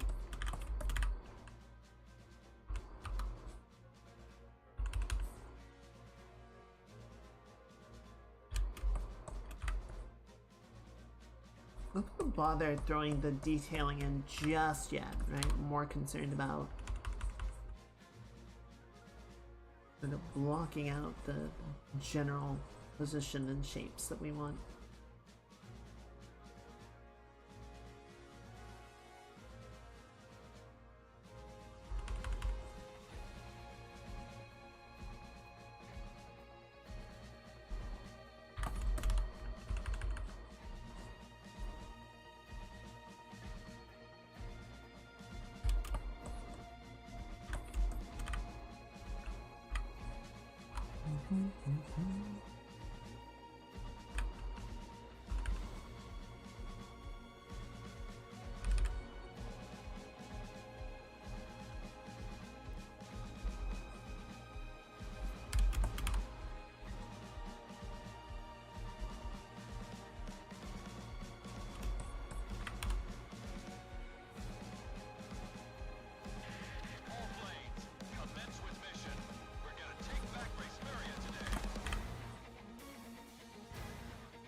Could imagine planets orbiting a star might distort the local space time enough to make a wormhole unstable. That would also make sense. I know that's absolutely a limitation in Elite, that because you're trying to create a reality warping bubble, the presence of large gravitational bodies, even to the point of sufficiently large ships around you, can sort of destabilize the formation of the warp bubble. And so you need to get to a minimum safe distance. So yeah, no, that totally does make sense. That totally tracks. And we know there are gravitational waves in space, right? Like, we have detected gravitational waves coming off of massive stellar collisions. So depending on the warp drive's ability to create a stable bubble and maintain it, yeah, they could be sufficiently... It could be like, yeah, the presence of these other things and the minor oscillations, like, get away from it before you can hope to set that up. I think that makes a lot of sense.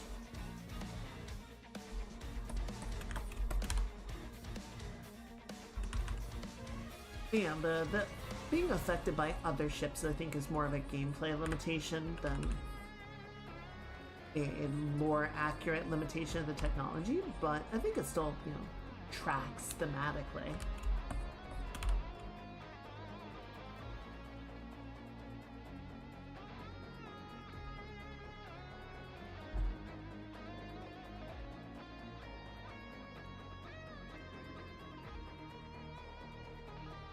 You know, Star Citizen has rules, which again, I think are more established through gameplay reasons than, you know, in-universe explanation, but like the warp drive, you're only able to use in like the upper atmosphere or open space, right? So if you're around the space station, you can warp instantaneously, but if you're launching from a ground port, you need to get into the high atmosphere before you're able to jump away. I don't know what the reasons for that are. Like I said, I don't know that there's any mechanical reason from a canon standpoint. It might just be more sort of things that they have put in place for gameplay reasons. You know, in Halo, we see in Halo 2 what happens when you open a slip space bubble inside the atmosphere.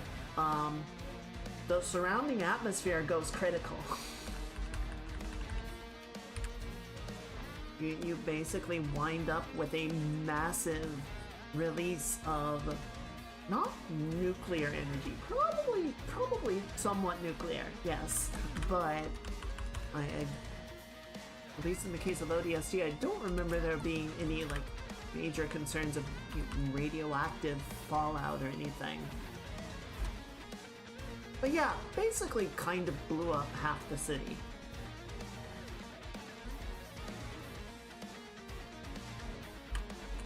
It was like, no, if you're gonna jump, you jump in space. You do not jump in atmosphere because you will take everything else with you.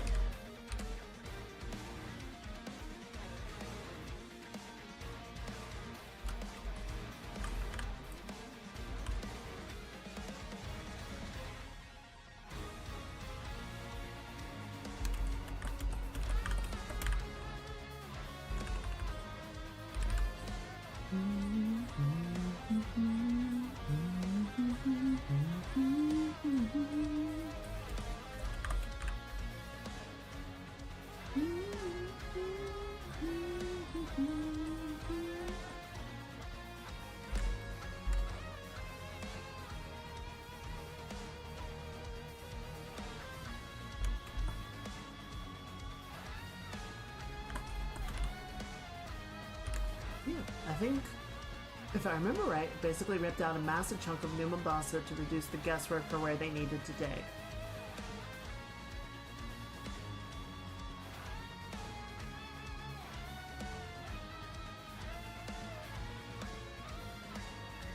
Was the Ark located directly under New Mombasa? I never picked up on that.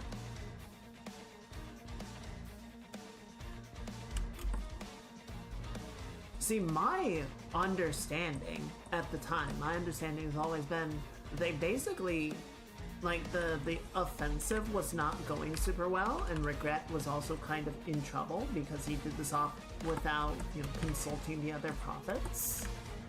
So they just kind of busted a hasty retreat and didn't really care about the destruction that they were going to cause because it's just a bunch of humans, so fuck it. I didn't realize that there was some like, greater strategy or thing that they were aiming to do when they pulled that little maneuver with some of it. Interesting. Yeah, I never picked up on that. Though, I guess you're right, because at the end of ODST, they started glassing the city to dig at it.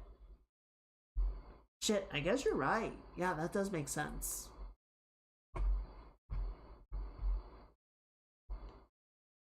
I forgot about that part.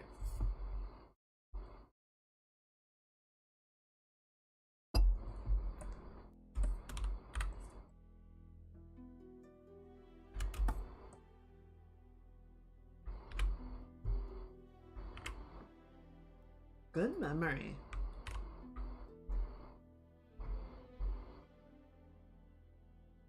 Okay, I do like that. I need to do the detailing on this. Let's do the highlight really quickly, and let's also set up the palette.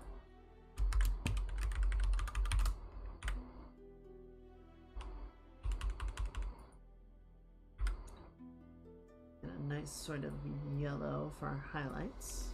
Not that yellow. There we go. That should do.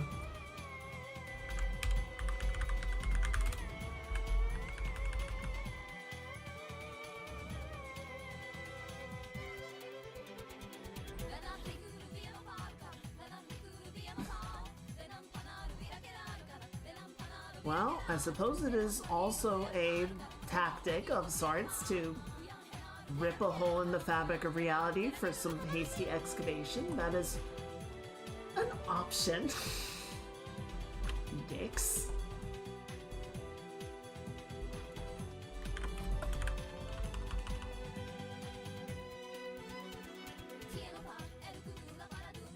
Hey, you never know when obscure information like that is gonna become, is gonna serve some purpose.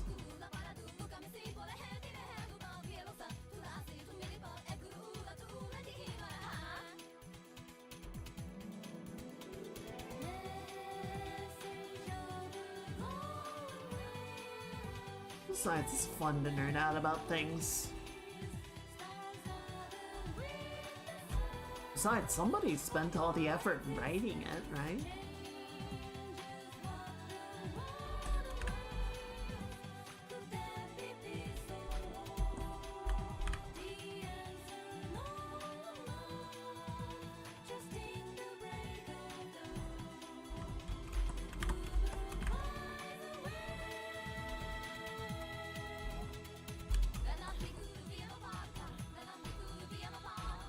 Okay. I like that. I like it. So we're gonna take that. I'm gonna go back to the shadow layer. And I wanna grab. Did I remember to? I did not remember to rename this brush because I'm stupid.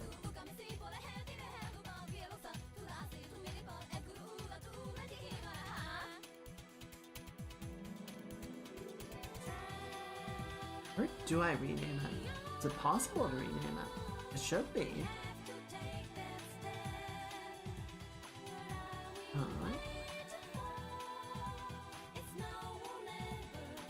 It was a UNSC ship that never got the "Hey, the war's over" message because the comms were damaged and the ship had to sacrifice its warp guide. Oh, so it was just stuck? Shit. There we go.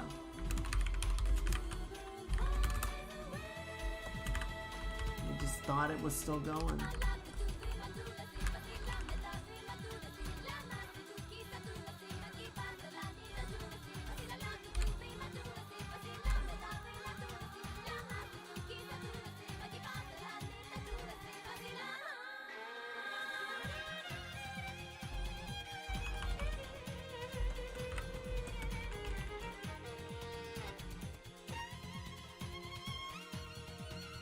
I wish it weren't quite so splotchy. Is there?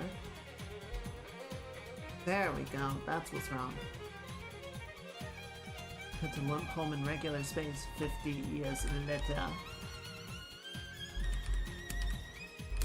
Also the first ship to encounter the Banished. We don't talk about the Banished.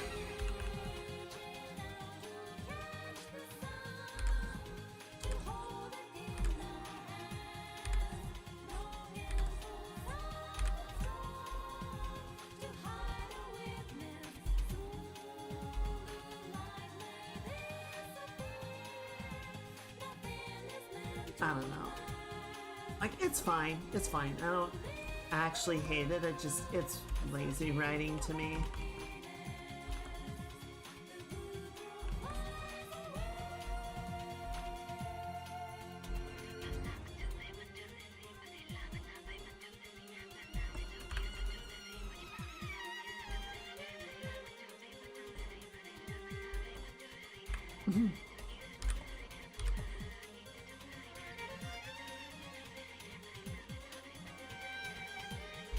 That's fair.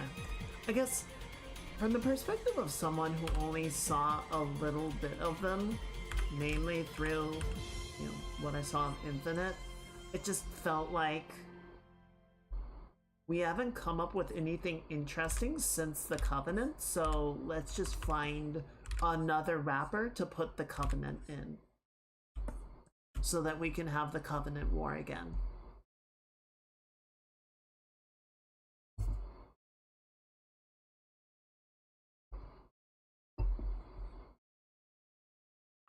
Maybe that's not fair, but that's kind of the vibe that I got.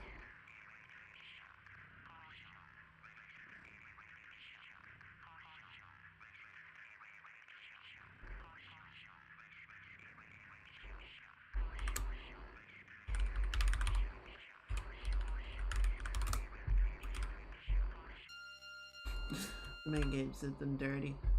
Alright, so, well, I guess I'm glad that I'm not too far off base with that assessment, but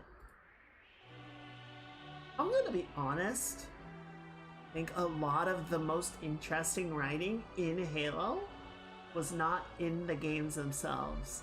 There were a surprising number of books that the games frequently chose to ignore.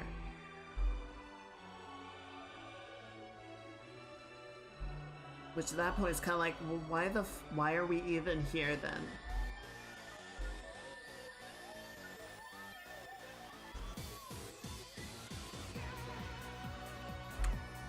That's not what I want.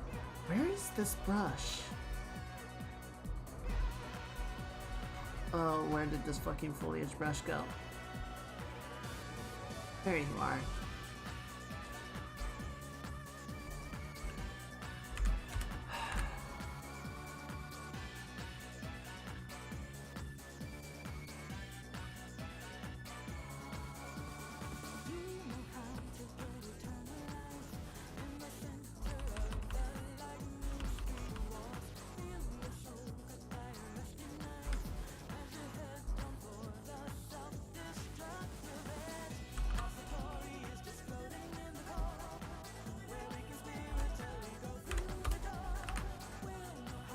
That's not gonna quite work.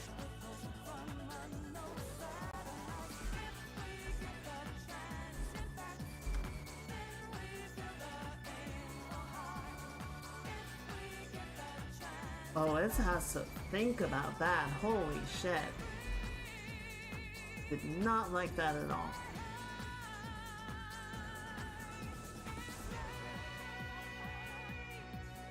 Okay, going back to our leaf brush, which I did rename now, but I still can't find it. There we go. Oh, Kaiga, come on.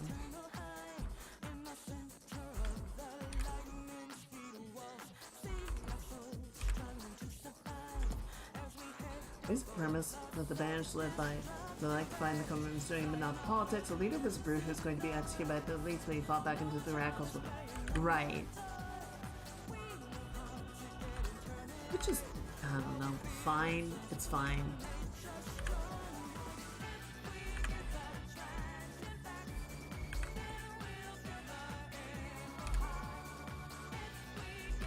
I guess the thing for me is like, okay, that's an interesting faction, right? Like, that's an interesting sort of mercenary group. I can't see that being big enough to be an actual threat to any, like, major anybody.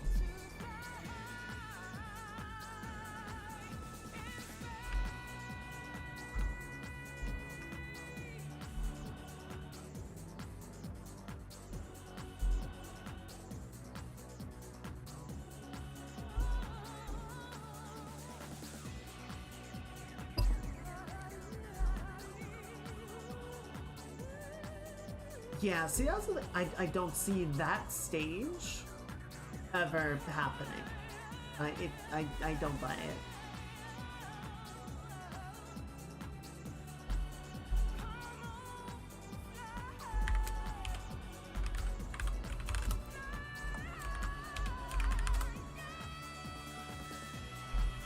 Okay. Oh no, hang on. Still a lot that we need to do. We got all the fun little details to really sell the look of this, or sell the texture, the believability, the depth, the beauty.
Oh, let's also knock this down.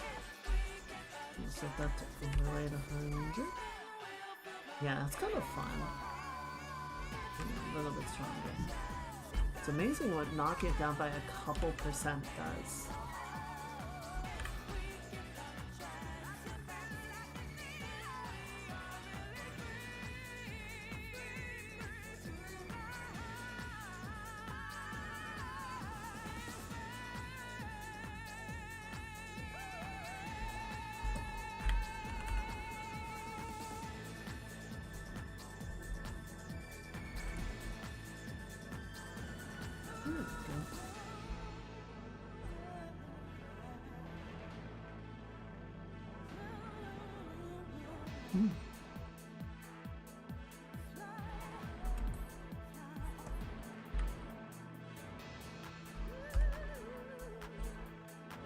Okay, and then what skin tone is her tail?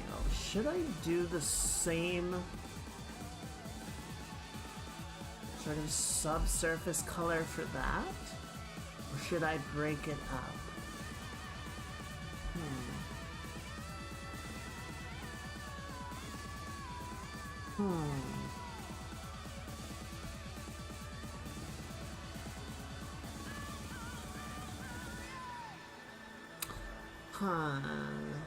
Well, let's go ahead and just lay it in with the color that we have. I feel like where the implication is that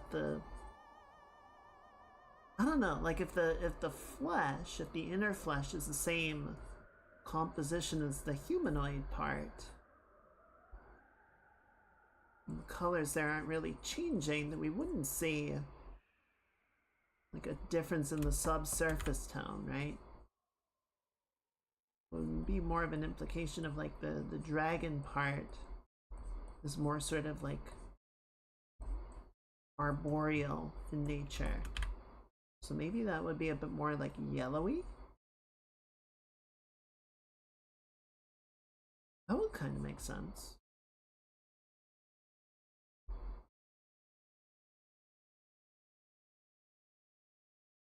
That could work.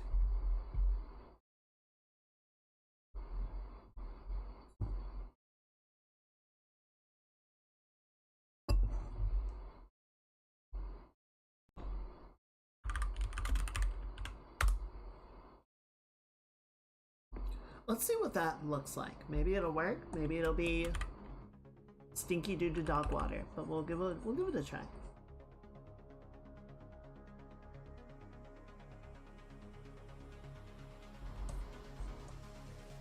But I do kind of like the red. Let's give it a try. Give it a try, see what it looks like. Maybe it'll be cool, maybe it'll suck.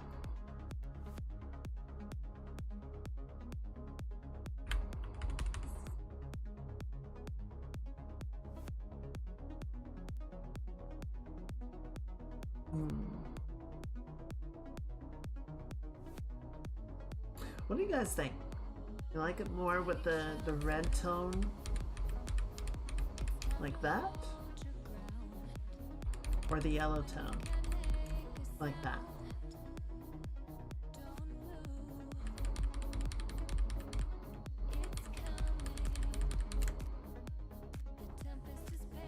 I also want to do one other thing. To get this color back. I want to warm it up a bit.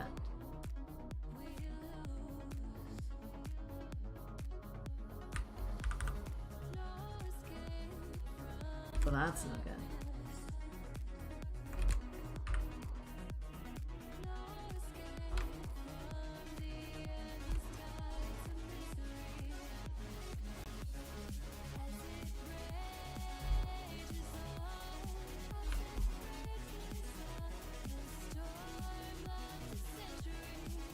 Contrast with the red. All right.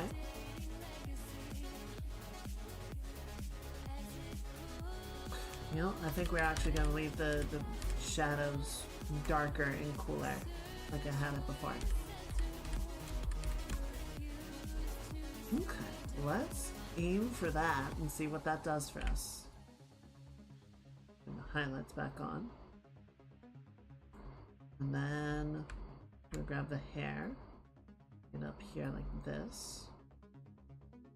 Go to a nice color layer, knock it down a little bit just so we get a little bit of that metallic reflection.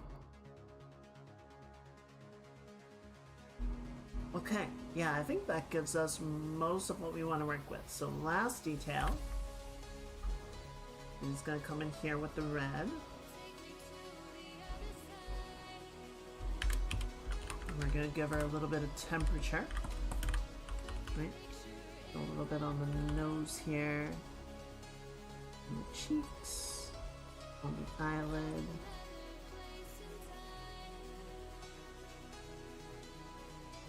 Yeah, I guess if I had to, sort of put a conclusion statement on this whole idea, I feel like I've said something to the effect before, but whatever. If you're doing world building, writing, whatever the case may be, I think it's perfectly fine and fun to run wild with what is the technology that you want to incorporate? What does that introduce into the world? What are the things and systems that are available for your people? But then the real sort of interesting stuff, the things that really engage the imagination and make the worlds feel interesting and believable are, those questions of what does this technology or this system or this effectively fact of life do to your world and to your people.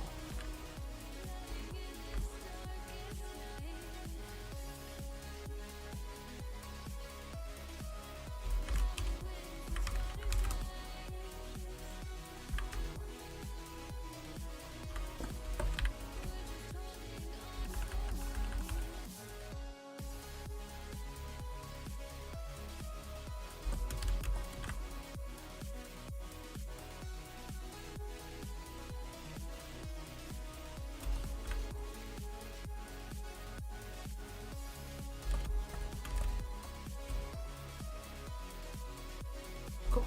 Right. Let's turn this all back on. So that looks like that. Knock it down just a little bit more.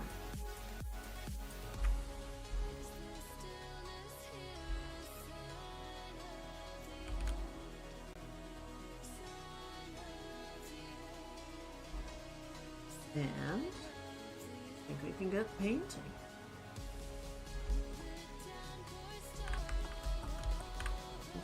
Just a little bit of this in.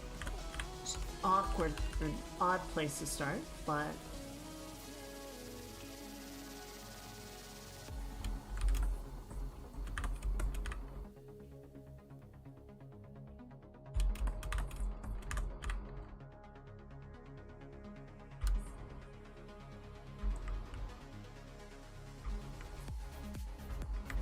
okay.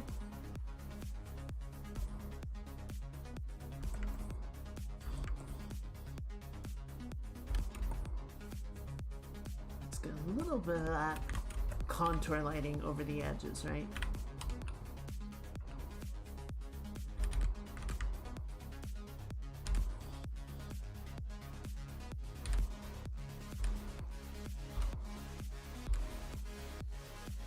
Go ahead and set up the mask on there.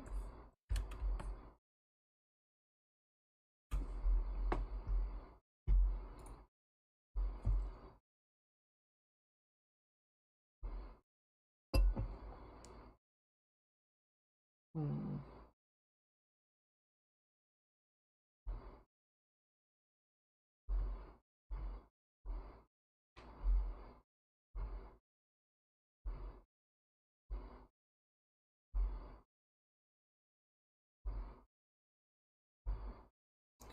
Um, sure.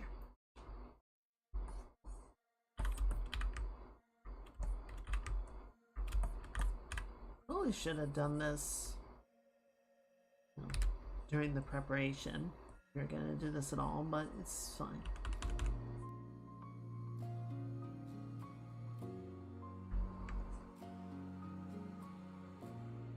We'll do it live.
So it's no.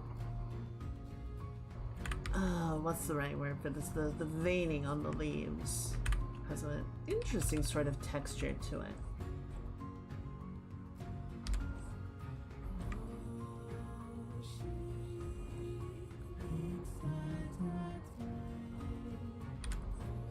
Try and capture that as we go.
Maybe getting a little too micro-focused, but I think the leaf is kind of serving as a study, right? Figure out how we want to approach some of the coloring and lighting.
Yeah, I think it's working pretty well. Right? Obviously, as we go, we can sort of add in more breaks in the foliage. Neat shapes going on there.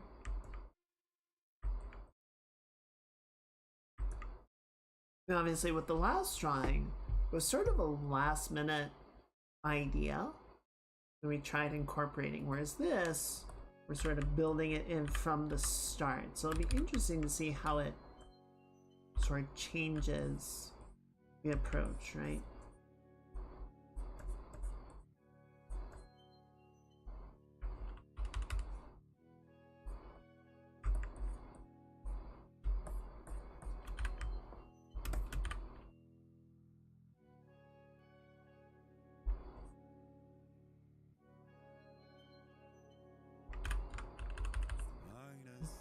-61. Have I ever really loved someone? Do I deserve what I've got?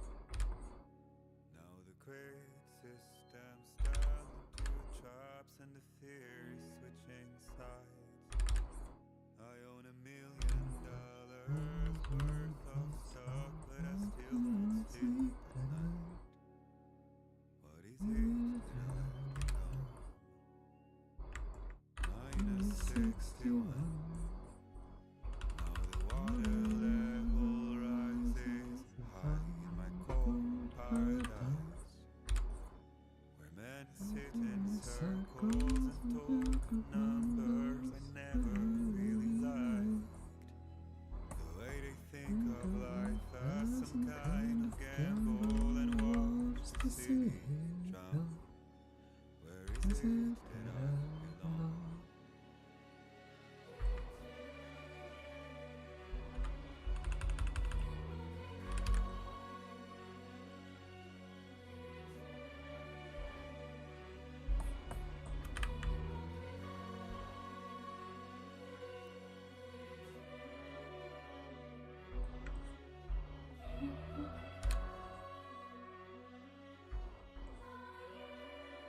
There we go.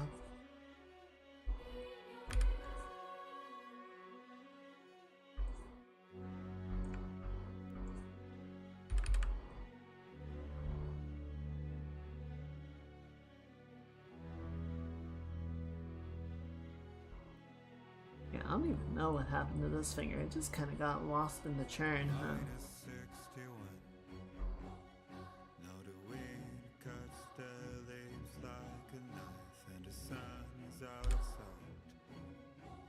I see the world I built to lose at the trial. What is left and what is right? I made the worst mistake one can make, pretending and playing blind. What is it I'm trying to find?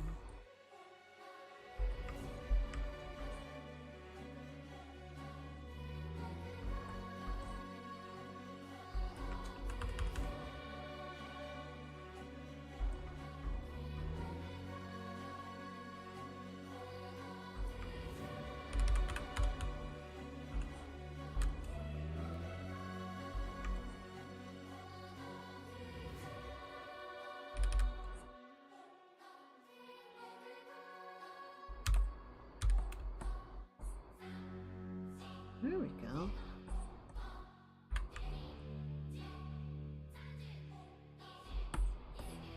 Goodness, it's almost like I know what I'm doing.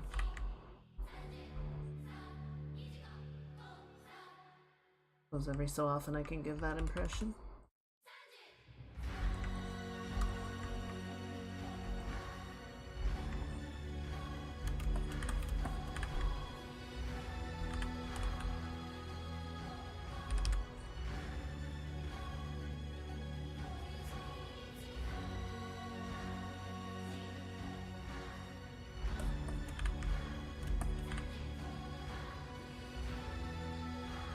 And then right in here, I want to grab some of this so that we can have that ambient contact shadow, right? The occlusion, really keep things grounded and make sure that they're not sort of floating on top of each other without any sense of connection or depth. I'm actually going to save myself a little bit of a headache here because I've got a bunch of overlapping shadow from underneath the tail, underneath the hand and arm arrangement that was not actually doing anything for us, and we would just spend this bunch of time cleaning it up so we can just mask it out and save ourselves the headache, right? Much cleaner.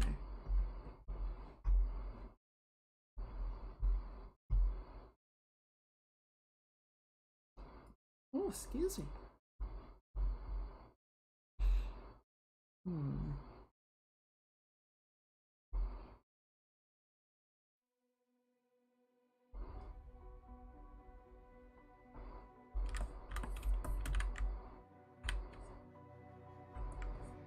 Face to face with time again. We walk once more to the end. Burn it down, burn it down. Waves can't put out my flame. Death will never write my name. Burn it down, burn it down. They say the memory of me is fading. I've heard it all before. Don't tell me everyone around is waiting.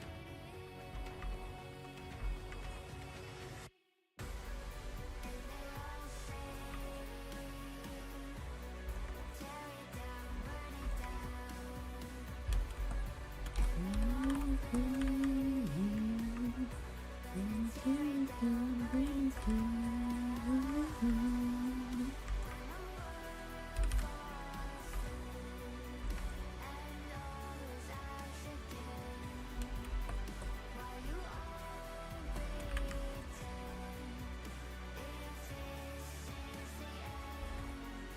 tear it down, burn it down.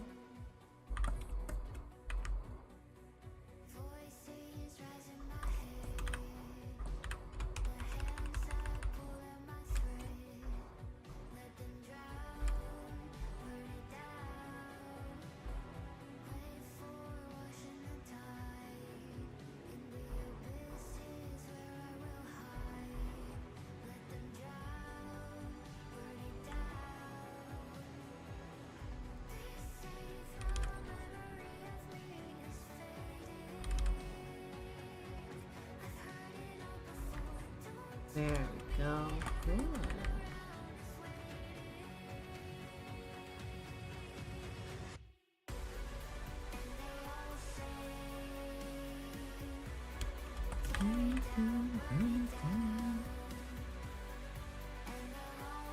Yeah, where the pad of the finger really presses in will remove a lot of that occlusion, right? The pressure sort of thinning out.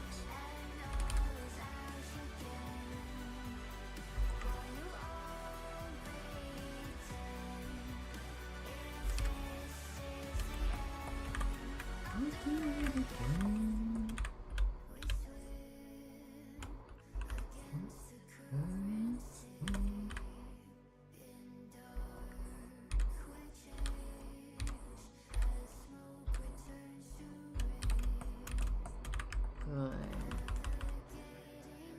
So we let the deep shadows claim the bottom of this, right?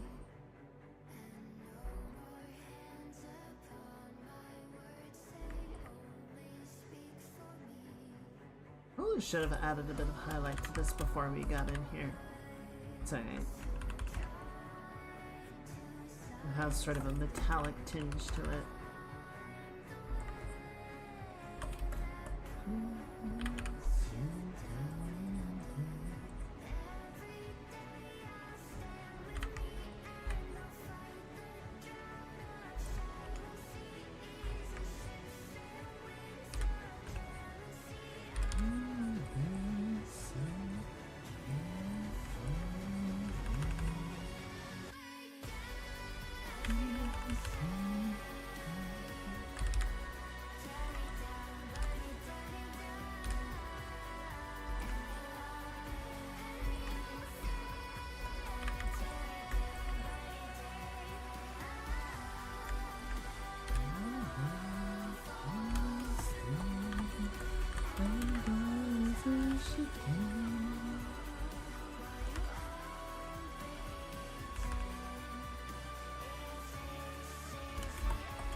do it again.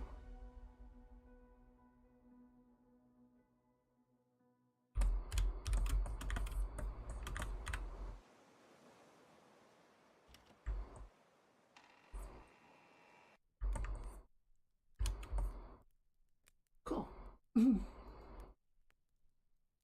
Alright. I'm gonna do. I'll give a little bit of stylization here. I think it'll work. 1 second. A little more too.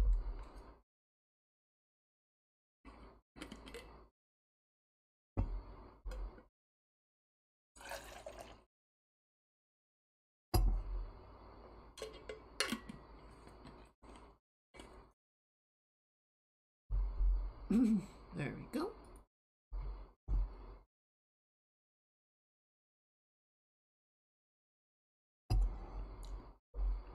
You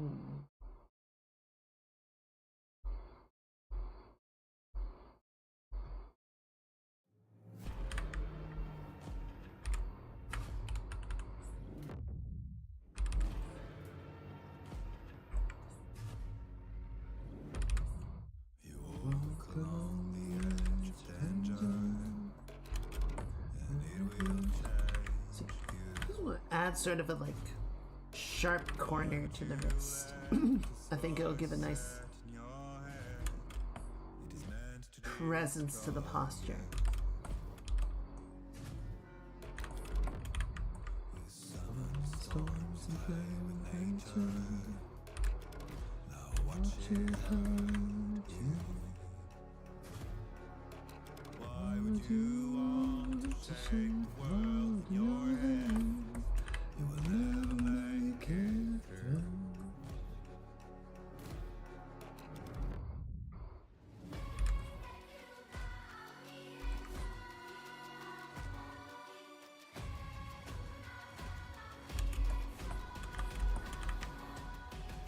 Cause the fire burning out your soul.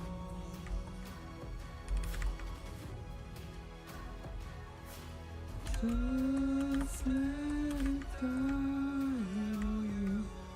Burn it all to ashes and dust. To ashes and dust.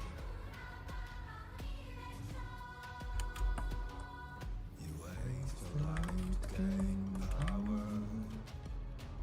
You shift to gain rules. How does it feel to reach the light that no one ever got to cross? Does it make you a god now?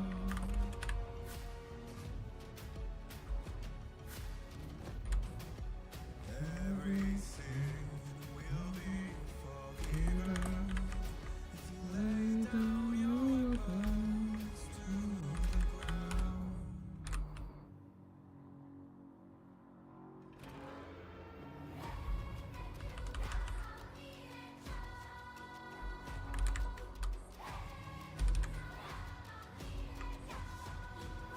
There we go.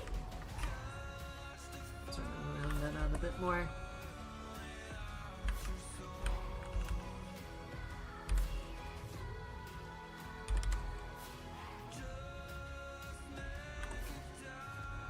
Alrighty, Jack. Appreciate you hanging out. Hope you enjoyed your stay. Hope you have a very good midweek. I'll catch you next time. I don't say goodnight.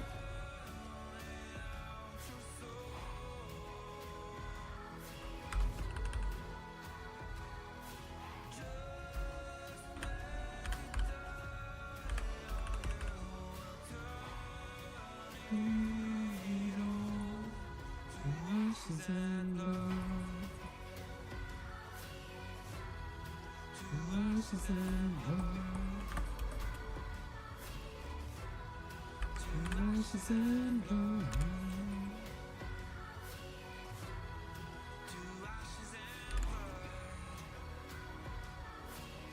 That too. Yeah, that's fair. Well, I appreciate you hanging out, Mage. Hope you enjoyed your stay. Hope you get some very good rest, and I hope your midweek goes well. What's up? I'm gonna say goodnight to Mage too.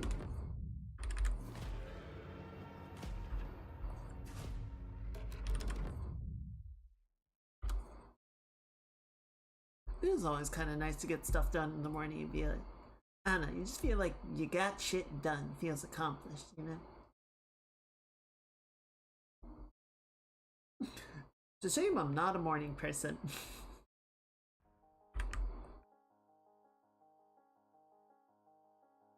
Oh, thank you.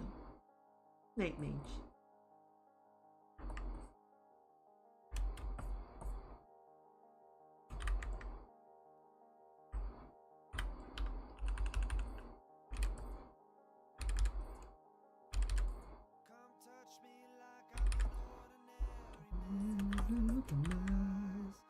Underneath my skin there is a violence. Got it in his hand. Ready to make sense of anyone, anything, anyone, anything, anyone, anything, anyone, anything, anyone. Inside of your face, raise your eyes,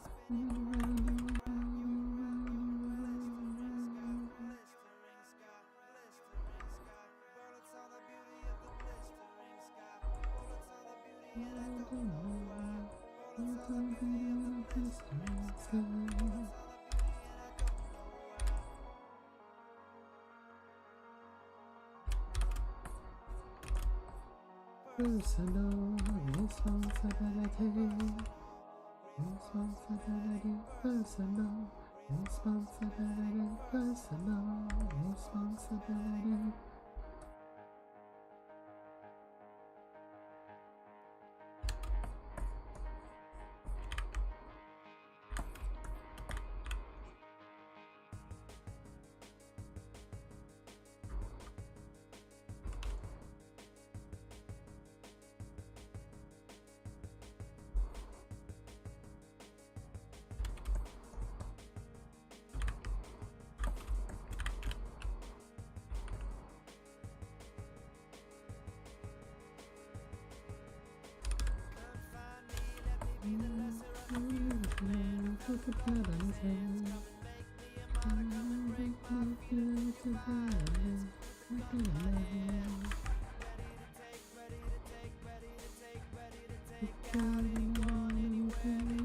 Oh, too bad.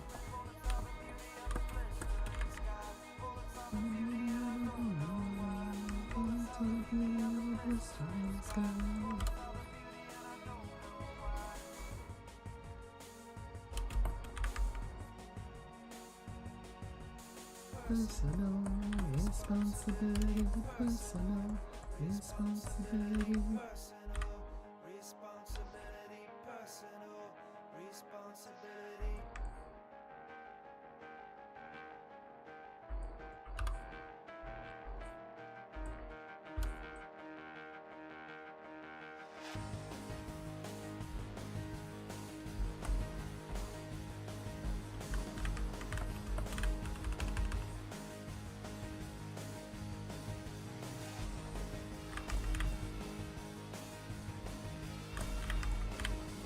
I think after the song, I'm just gonna take a short break. Just step away for a minute. And get some swatches and such. Yeah, gonna probably run a couple of ads while I'm gone.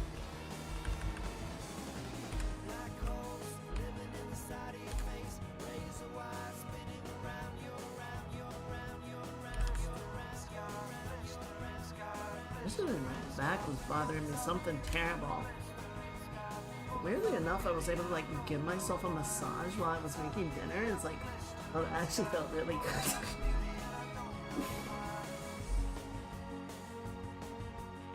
Auto massage. Auto massage machine.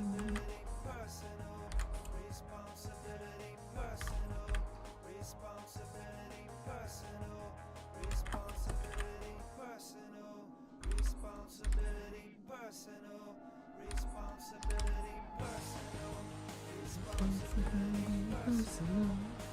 Responsibility personal.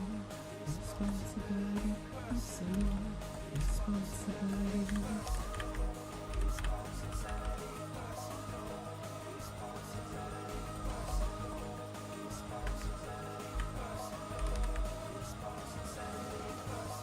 Turn this off for a second. Okay, so that's leaf, that's leaf.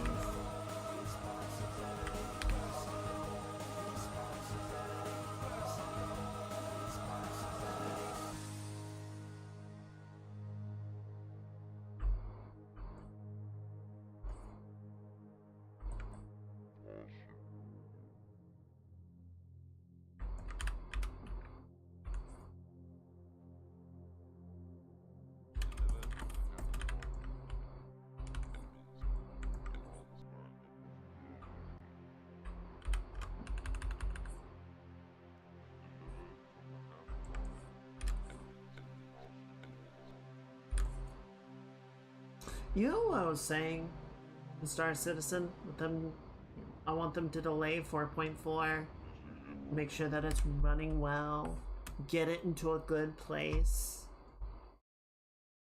you know, and then have that be the December build to go into the holiday break with.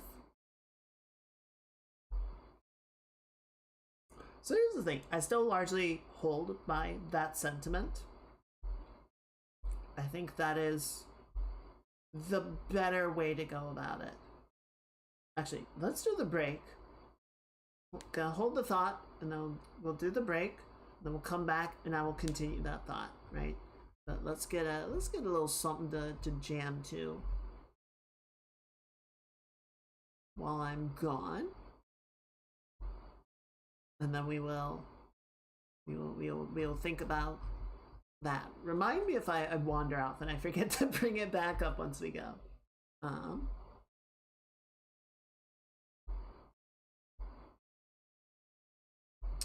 Let's see. Yeah, let's put that one. All right, I'll be back in just a couple of minutes. I just need to take a short break. Yeah, that's fine. All right, let me put the banner up real quick. All right, I'll see y'all in just a couple of minutes. Boy.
Alrighty, there we go. Sorry about that. Did everyone have a good break? Let me put this down. You know, I was thinking while I was taking a moment, because we did the initial sketch for this drawing, like at least a month ago, I would guess. Yeah, they created September 2nd, so it is 2 months old. And we did it, I wasn't really happy with it at the time, and I kind of, you know, we shelved it. But I feel like if we had done it then, I wouldn't be happy with it. I think a lot of the stuff that we've sort of figured out in the intervening 2 months, with the skin tones, the lighting stuff, really like puts this in a much better place that I would not have known how to do at the time. So I think this was a really benefited from sort of having a little time on the back burner to figure out some stuff before we tried to tackle it.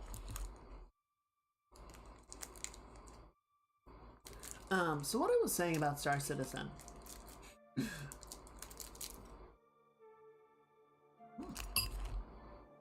Got a piece of candy. So I largely hold true my previous statement. You know, I think taking the time to really let 4.4 cook is probably a good idea in general.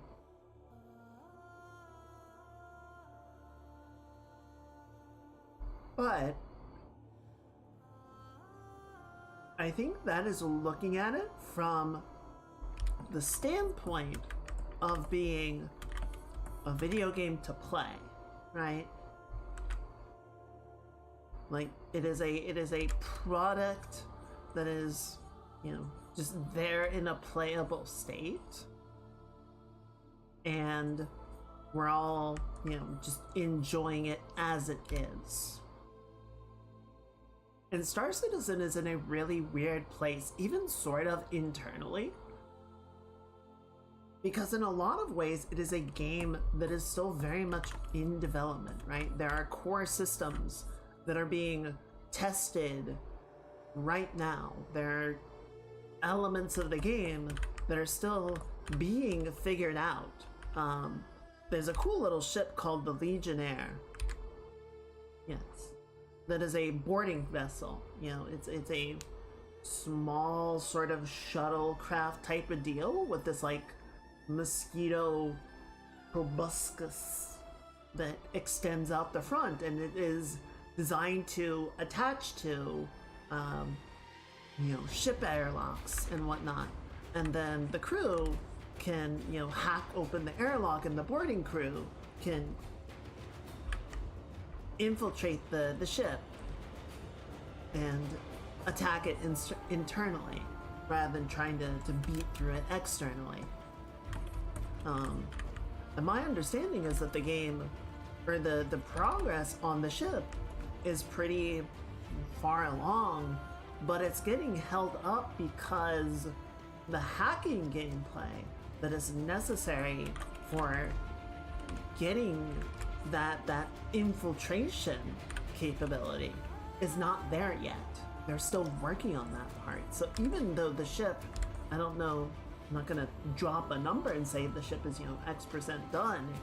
It sounds like it is pretty well advanced. It's just the game isn't there for the ship to, you know, have its time to shine. So I bring this up because as much as I want the game to be stable and playable and fun and not something that I have, you know, periods of falling in and out of love with the game. I also fully recognize that, or I guess fully recognize is the wrong term. I'm recognizing as I think about it that it is a game that needs to be tested, right? And especially a lot of problems rear their heads when it is stress tested by hundreds or thousands of players, and their smaller groups don't necessarily reveal the problems.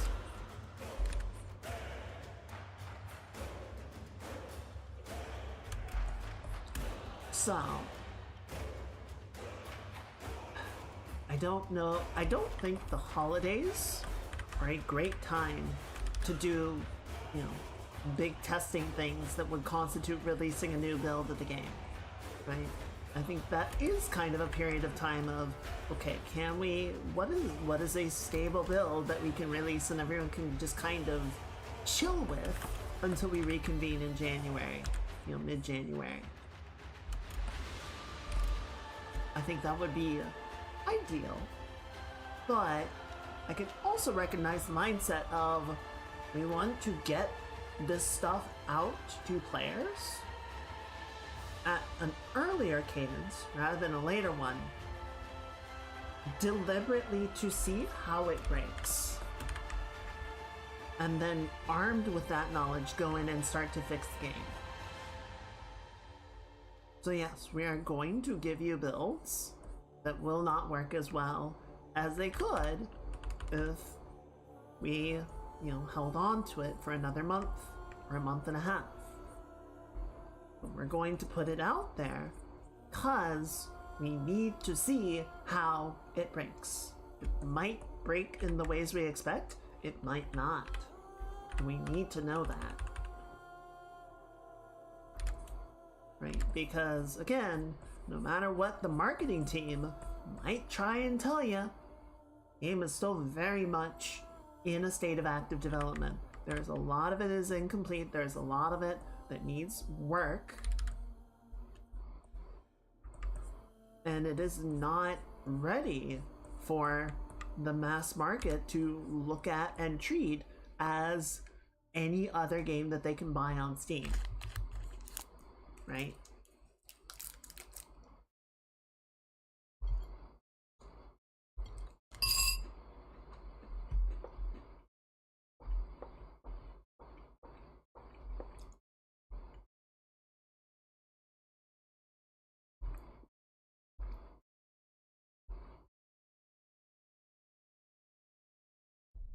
So I guess sort of given that mindset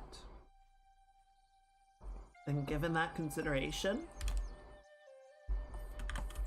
yeah, I am mostly okay with them pushing 4.4 towards release. Again, I don't think that,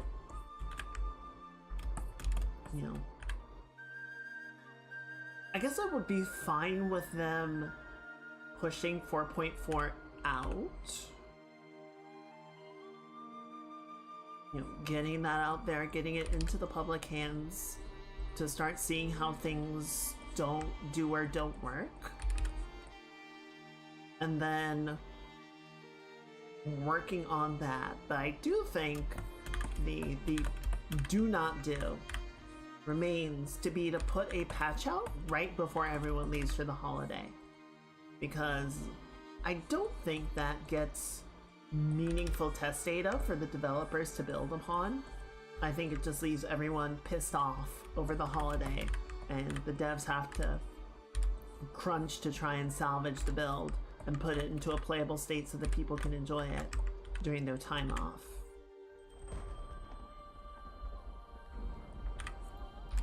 Which is a shitty place to be, right? No one wants to do that. No one wants to be there. No one wants the devs to be there. Well, some people do, but they're assholes.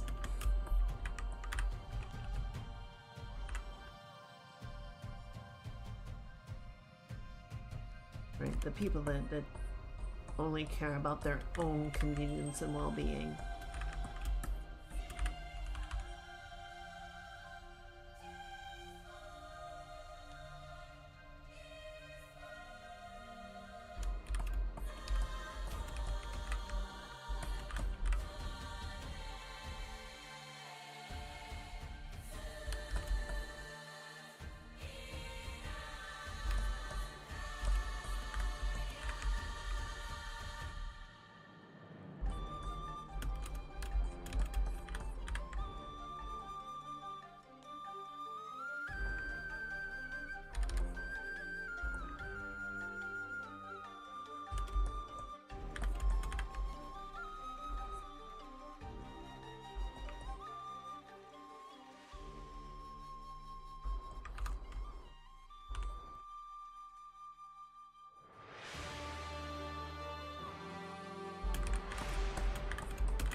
Yeah, from the sounds of things, it seems like they're pushing to have 4.4 release just prior to the expo, so that's probably going to be the live build, which I don't know. I think that's a risky move to put a volatile new build in front of everybody, in front of the wider audience. But I don't know, maybe it's also a good thing to just sort of remind people of like, or you know, let people know it's like, hey, if you buy into the game, this is what you can expect to happen on a regular basis. It's not 100% there yet. But it's cool. Sometimes reality checks are important. Yeah, they might. It would be kind of unfortunate if people, you know, tried it out during the free fly and got the impression that it's a really like stable and reliable game, and then you know the next patch drops and they're like, "What the fuck is this shit?"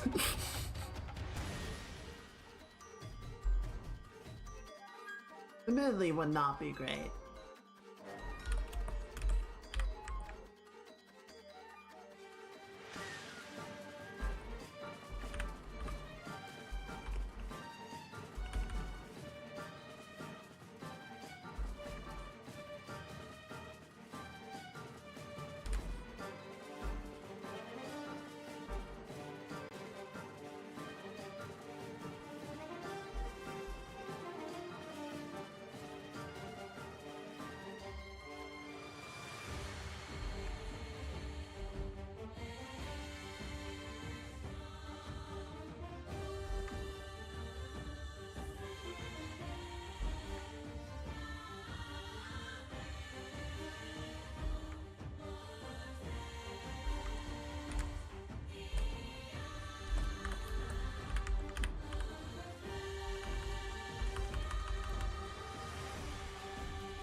Yes.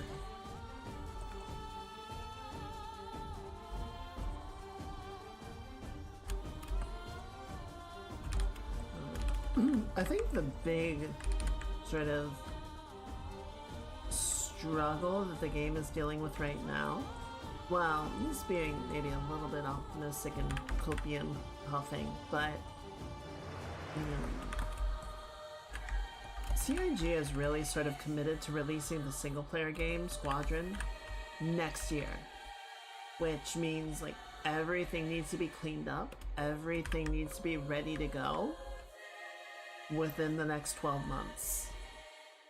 You know, they didn't commit to what time next year, but they're definitely aiming for that.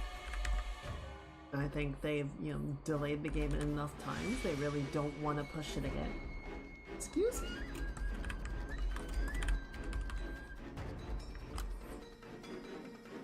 But that also means that a lot of the studio's, you know, work capability, their heads are prioritizing Squadron 42, which is it kind of comes across as a conflict of interest, right? Because the player base is actively playing Star Citizen, and so it feels like a lot of the effort, that the resources that could be used to improving the game that we're already playing are being used to complete this really expensive single-player game that they've been working on forever. And so, you know, the hope is that once Squadron is completed, a bunch of the developers, you know, will be freed up to move back onto prioritizing Star Citizen, and you know, the rate of development will dramatically improve. That's the hope. Will that happen? Well, I guess we'll find out.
Hmm.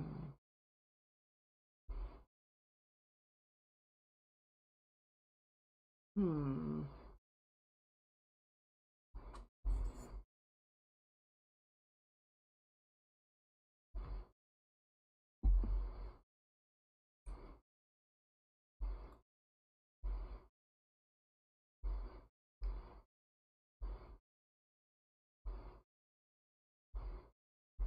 Sorry, I'm looking for a song to put on.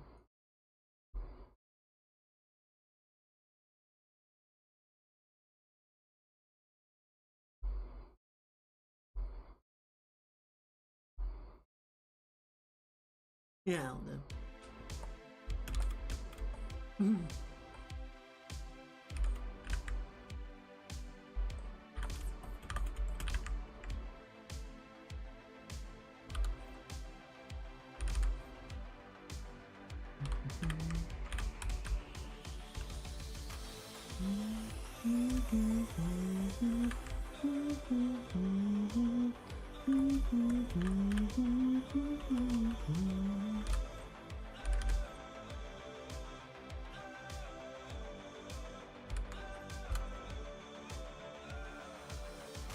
Working in the sun, I never felt so alive.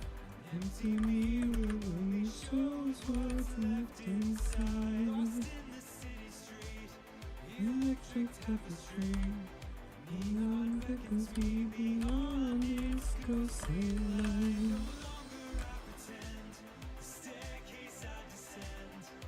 Lead me anywhere but my unscripted end.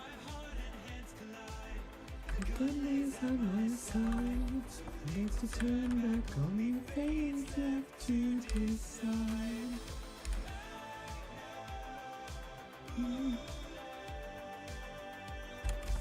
Settled in the sky.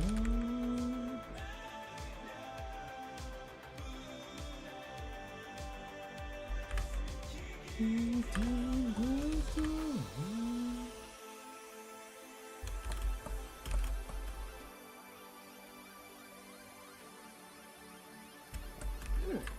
Still a lot to do, obviously, but I like the way that it's progressing. We're getting some really cool tones going on. Really cool relationships.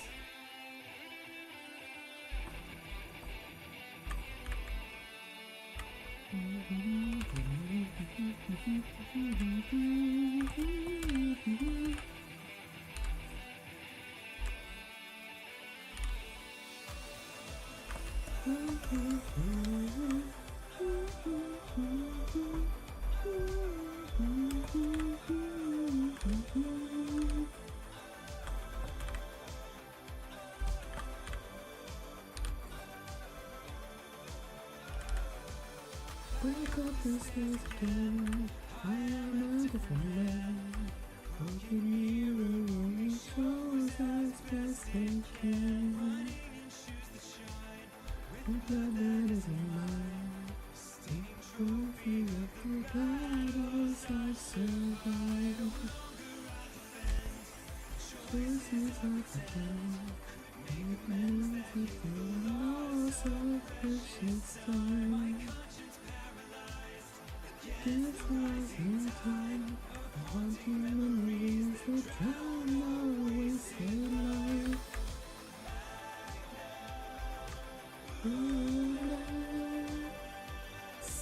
Always wanting more.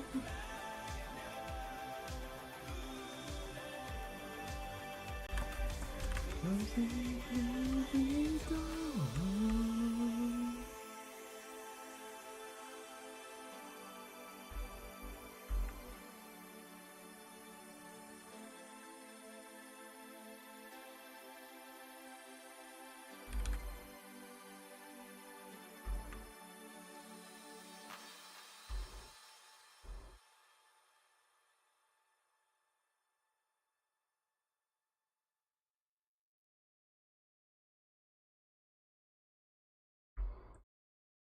Nope.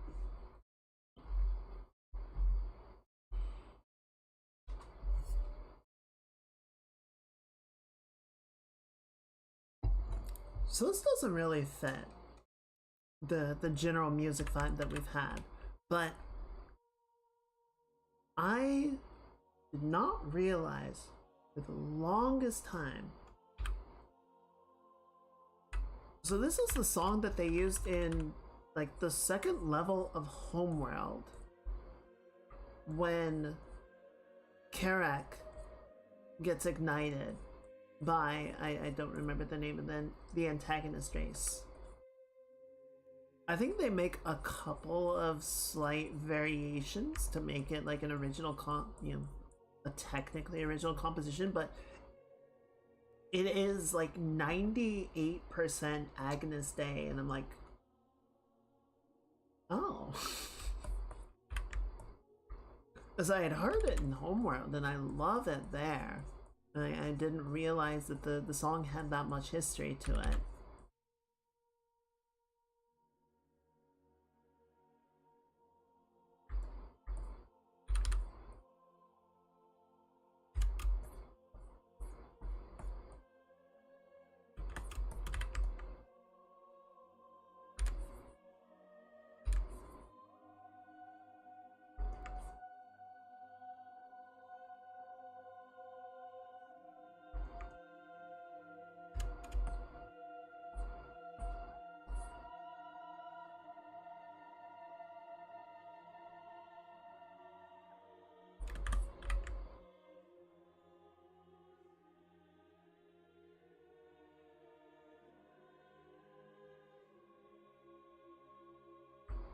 You know, part of me wishes I could go back to all of the other drawings that I've done this year and like improve them to the level that we've gotten to now.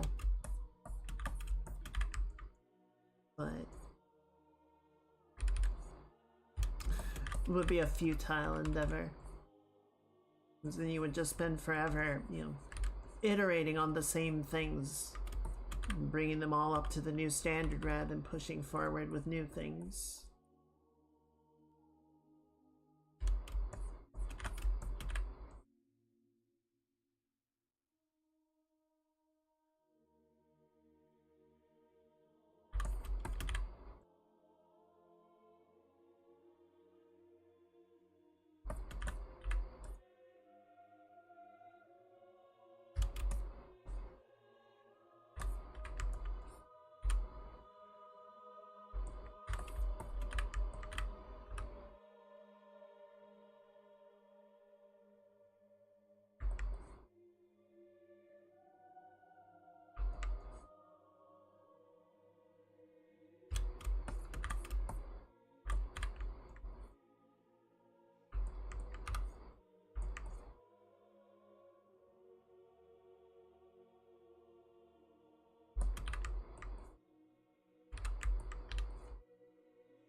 Nice. Alright. I'm just gonna keep pushing. I can sort of darken down this whole section, right?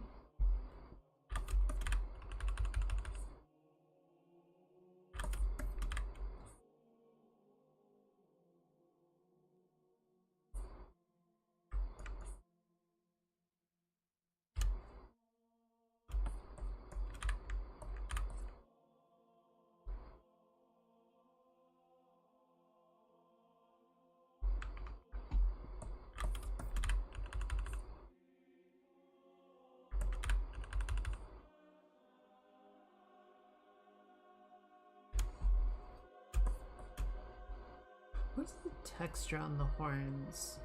Very smooth, very polished. There's not really a lot of like ridging or boniness or anything to them.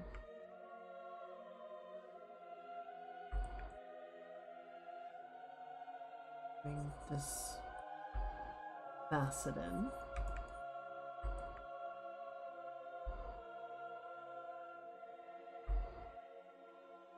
We can get a little bit of this underlighting right in here.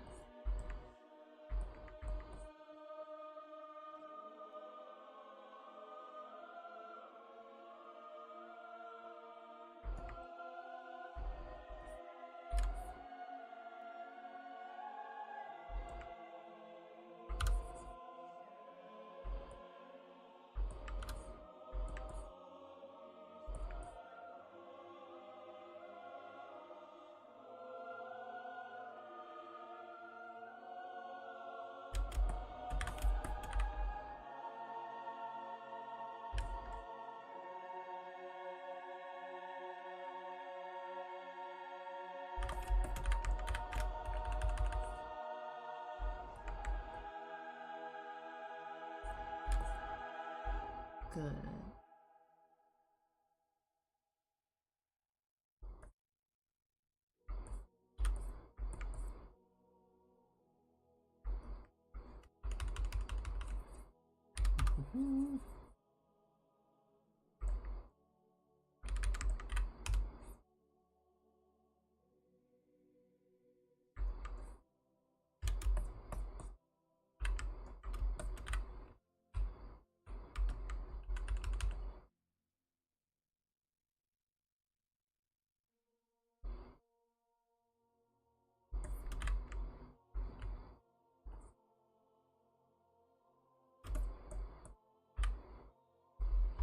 Okay, and then you.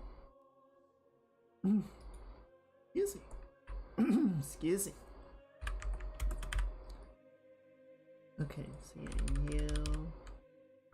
Okay, go like that.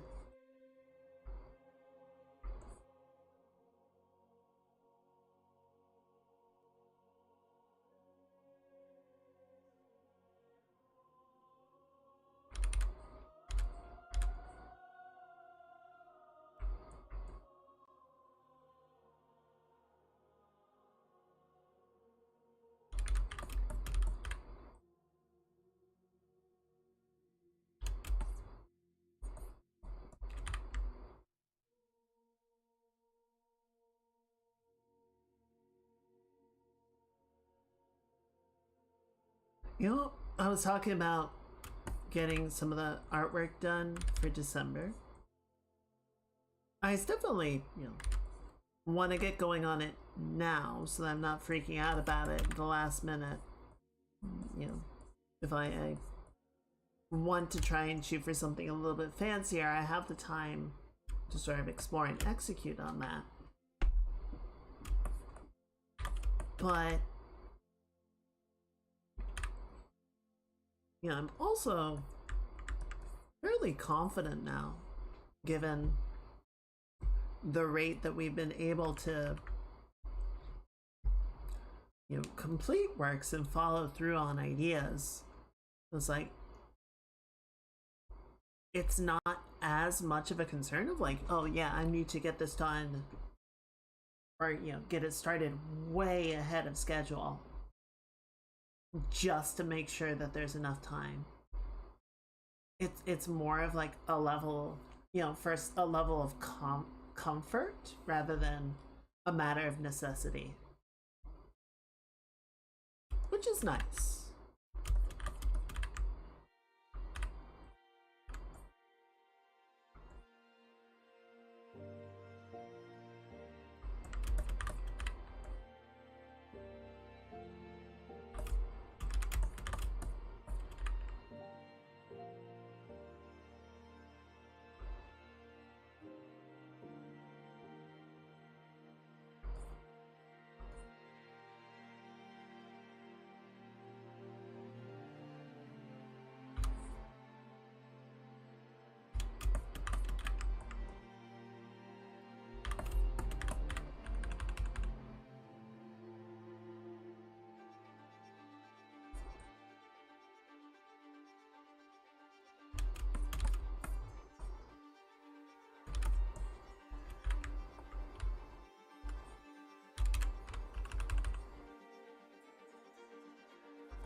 get that little bit of variation, right?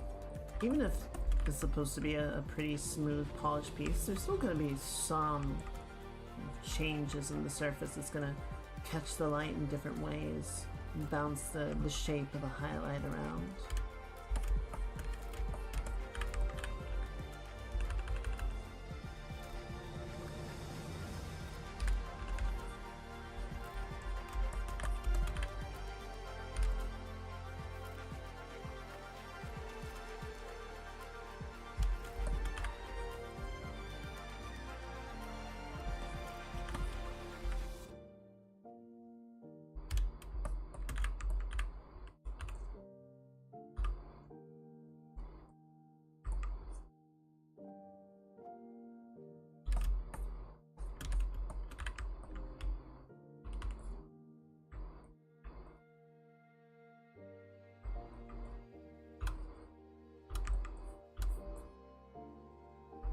Go.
You know, we were talking a little bit about stress earlier. Not to stress anyone out about it, but you know, they were talking. It was a cursed cassette video, you guys. Oh, sorry, Stanley. I'm looking to years necessary stuff. Heard to talk about going back to improve other works you've done. Made me think of Lucas. Sometimes things are already the way they're supposed to be. That is true. That's a very good point. That is a very good point. Though, okay, so I am gonna be honest. There are some of the CGI renditions in the special edition, particularly around the Death Star battle, that I actually quite liked the way that they improved, like, the dynamics of the dogfighting and everything. There's some stuff that the technology that they had at the time was just not capable of capturing what they wanted to do. And you can even see that, right? Like, look at what they were able to do with their model captures in A New Hope versus Return of the Jedi. Just like 6 years of iterating on the technology and figuring out new techniques, they were able to do so much more in the final movie. So I agree.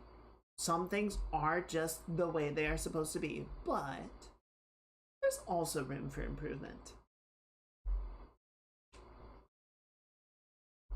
I think to your point though, you need to be very considerate of how the things that you're changing are going to affect it. Don't just go in and toss everything up in the air.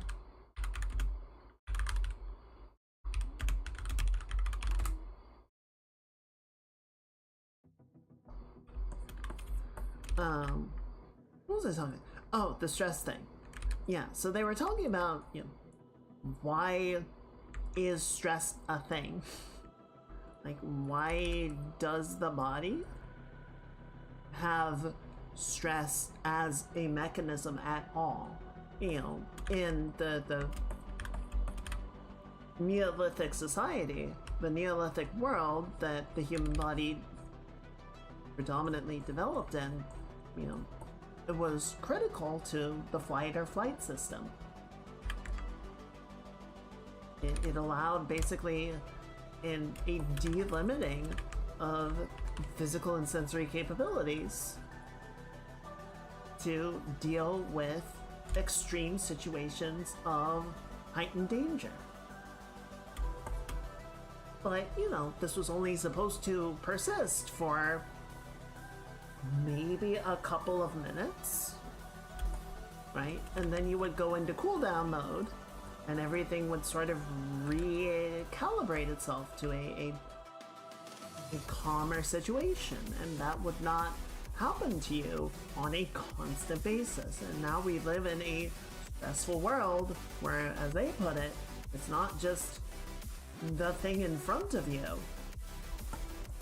that is causing you stress. It is abstract and existential fears that are frustratingly persistent. One of the really interesting things, because you always hear about people like going through really stressful situations, and they're dealing with a lot at work, or they've got a difficult situation that they're tackling, and they seem to get sick a lot, right? Like, you always hear about people that like get sick after a really tough period at work or whatever. It's like, I didn't realize that stress as a mechanism, never mind chronic stress, just like the actual stress body calibration thing actually weakens your immune system. Like, it draws power away from the immune system to deal with immediate threats. Because, as Kurzgesagt put it, you're not really worried about a cold when there is a tiger in front of you. One of these things is a much more clear and present danger.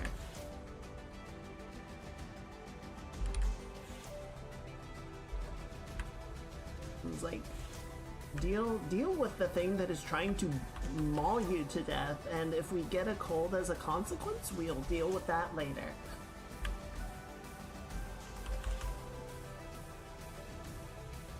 But then, yeah, it makes sense. And, you hear about these people that are like dealing with high stress situations or constant chronic stress situations, and they just get sick because their immune system is literally hamstrung, perpetually dealing with their situations. Like, oh,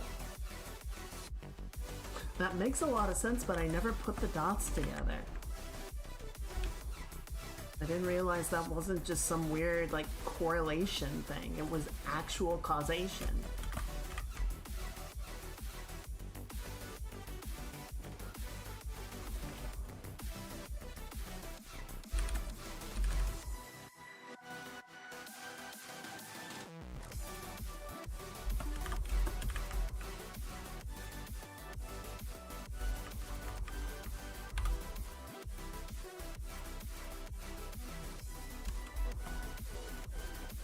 Definitely gave me some stuff to consider on like how I've sort of run things. As they sort of pointed out, like in short bursts, the increased capability, the increased focus and problem solving that stress as a mechanism can give you can seem really awesome, and it can be really tempting to sort of rely on it and just sort of lean into the manic stress state. But obviously there are downsides to that. You just kind of like shit, have I been doing that?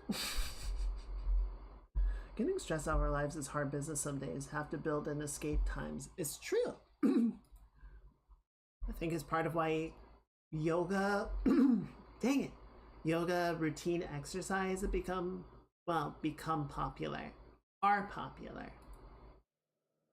Or even just,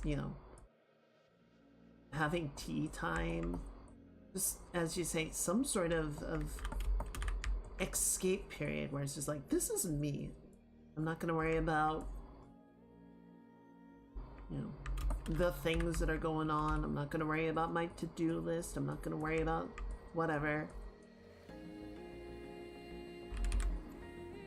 I think even, like, to some degree, setting realistic expectations of what you're going to do in a day, right? Like, if you've got this big, long to-do list of things that need to be addressed,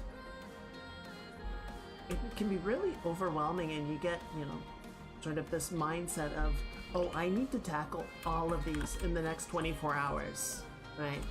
Which is, yeah, you're gonna burn out. You're gonna burn out, you're gonna work yourself down. It's not gonna work. Whereas if you say, like, okay, I'm gonna tackle one of these each day, right? I'm gonna schedule that appointment, I'm gonna fix this thing, I'm gonna run this errand, whatever it is, one per day. I think just makes it feel, it puts it into a much more manageable state. When you're not trying to solve all the problems and save the world. You're just sort of, you're working away at it a little bit at a time, and you can still feel good of like, okay, I said I was going to do a thing and I got it done.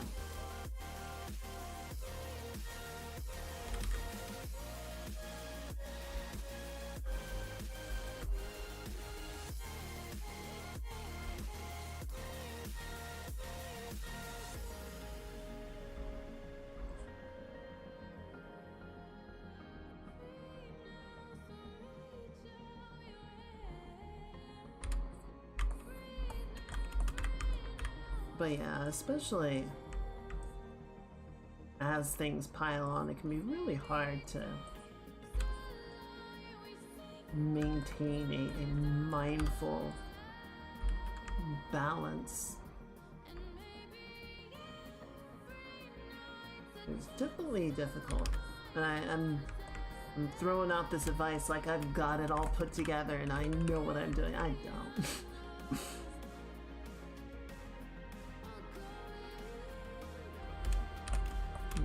Very much one of those do as I say, not as I do things.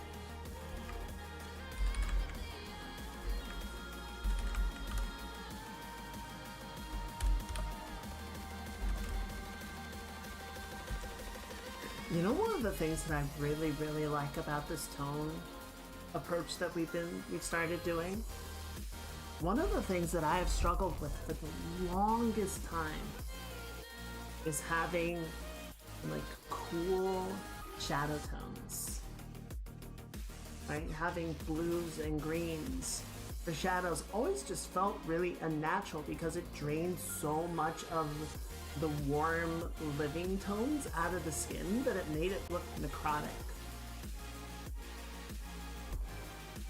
But just like looking at this ear, where we have these sort of warmer subsurface tones where some of the light is still reaching it. It's obviously not quite in direct light like the face is. So we're not getting those like highlight colors where the albedo is more shining through, but we still get that little hint of it. And the way that it goes from that like neutral warm into the cool blue green is like, shit, I finally got it to work. It only took like 30 years.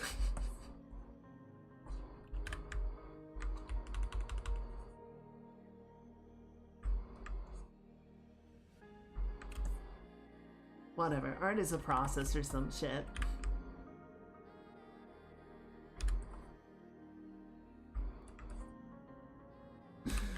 Put that on a freaking t-shirt. Art is this process or some shit.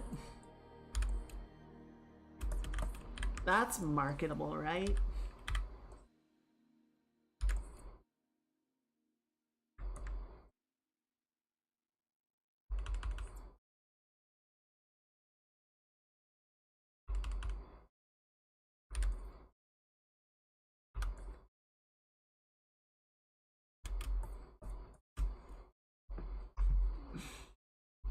Alright, that's one sale already.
I really like that.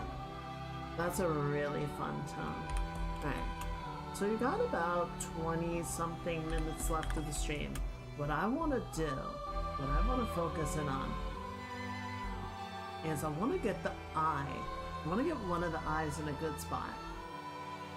Just to sort of have that established and make sure we know what we're doing.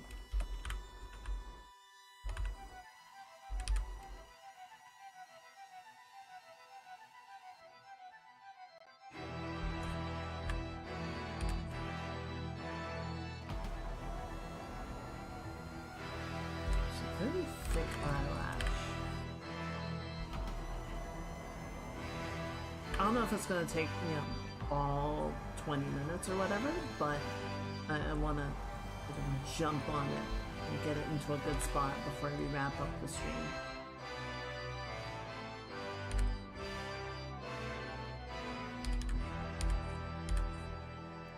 One of the things that's kind of interesting, fun, about the way that I do eyes drawings, you know, compared to many of the sort of anime elements of many of the people that I like to render, paint.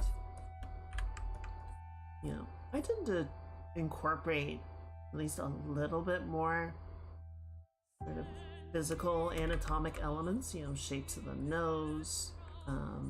Mouths I tend to leave pretty simple. You know, volumes, shapes of the head and face. You know, trying to get a little bit of dimensionality and structure back in.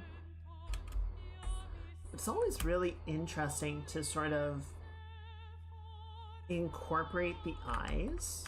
Because I feel like for so many VTubers, the eyes are a huge part of the likeness and the personality, right?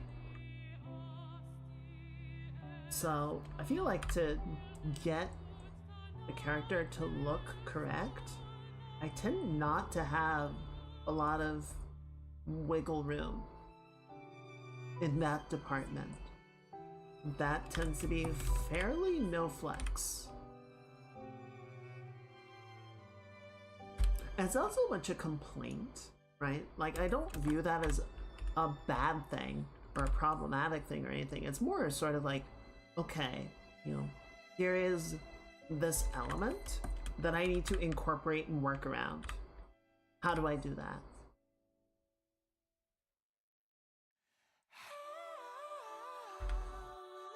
It's an interesting little challenge.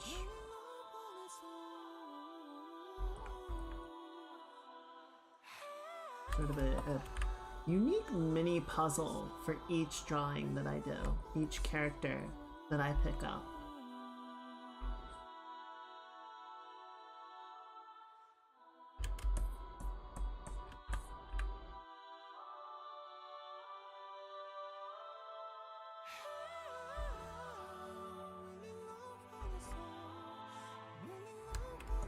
I think conversely, I've tried drawing Aerith and Tifa from Final Fantasy VII a couple of times, and I've never been happy with the way that I've been able to render their likeness. I feel like I've never quite been able to do it justice or get it into a satisfactory state. It's always just a little off, a little uncanny. You gotta keep working at them.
Okay, there's a little bit more off the side here.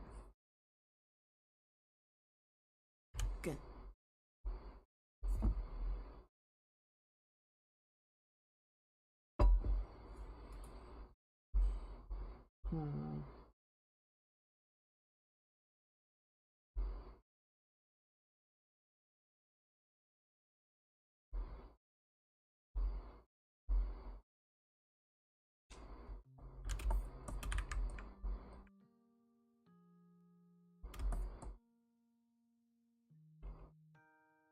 Looks pretty good.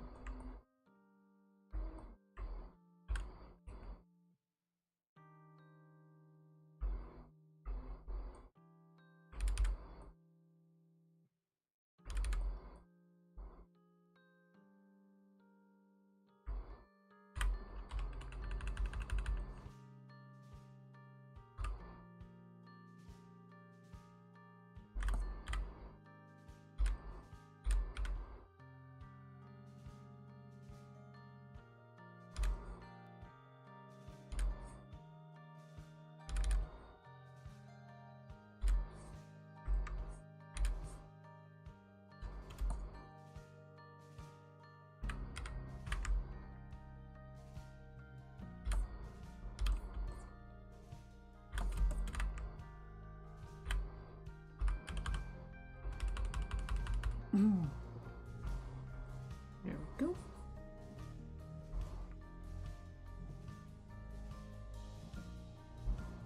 Yeah, that's good. That's a good tone. Big fan about Next Generation Complete Series on Blu-ray. They recreate all the CGI for the entire series. That sounds like a massive undertaking, but I also think if there were a series that would really benefit from that, it would probably be Next Gen.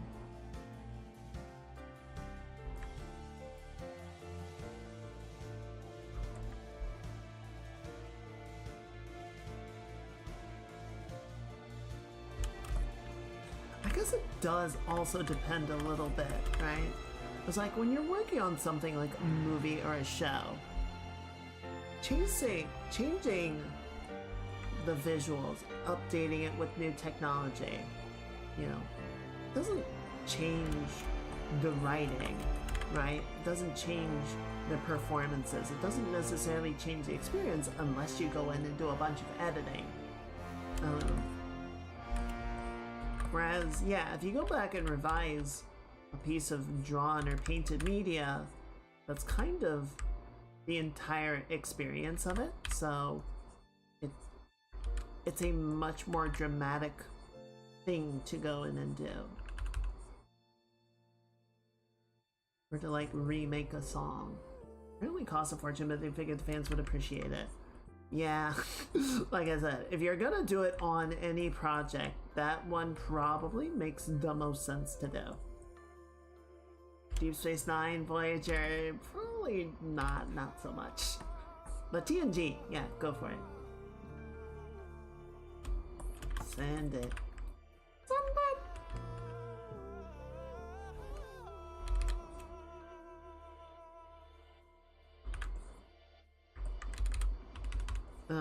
Woodkid. Love Woodkid. Great musician. Great composer. Great artist. Has done a couple of like reimaginings of some of his old songs, right? So he did an anniversary version of Iron, which is sort of like, you know, the one that blew up and really made him super popular. He did a sort of re-rendition of Conquest of Spaces, you know. Iron, I really like. The Conquest rendition, not as much.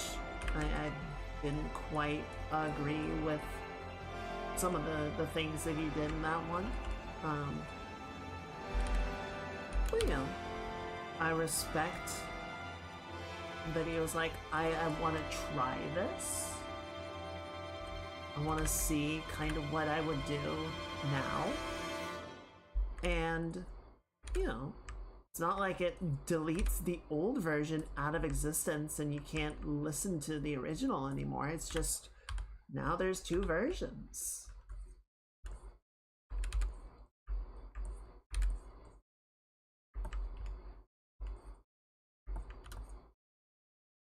And you can listen to whichever one you like or both of them and just sort of be like, yeah, there's this one and that's cool, but I like this one more. Speaking of which,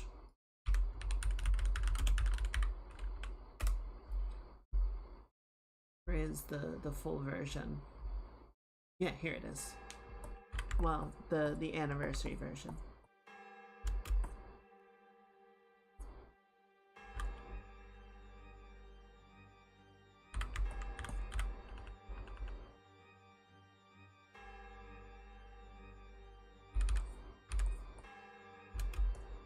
Okay, can I be lazy and copy this over? Probably not.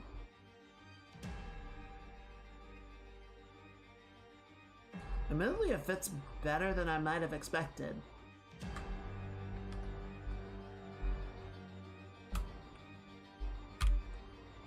Let's flip the image over and double check our work.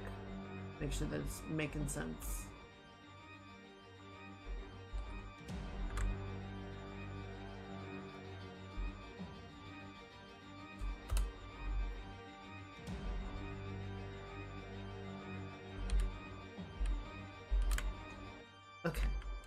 So I want to nudge it back just a little bit. I think what I'm gonna do, actually here, let's nudge it this way, and then I'm gonna take the iris, and we're just gonna like, pop it in like that. Sort of help lock the gaze on the viewer, right?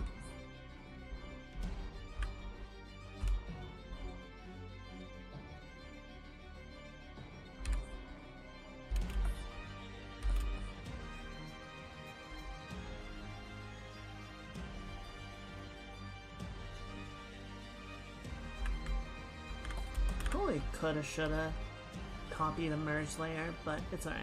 We already saved enough effort with just going in and kind of cleaning this up by hand. It's fairly trivial.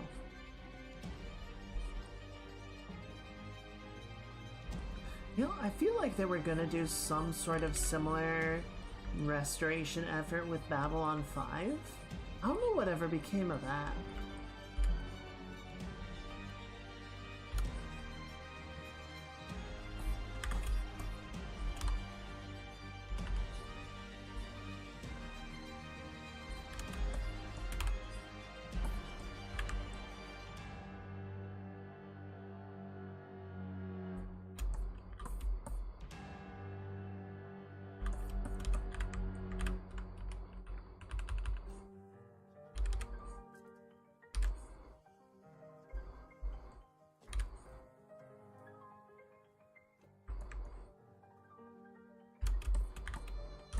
Or maybe I'm just misremembering. Who rightly knows?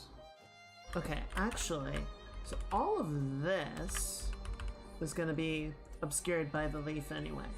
So we shouldn't need it more than like there. Cool.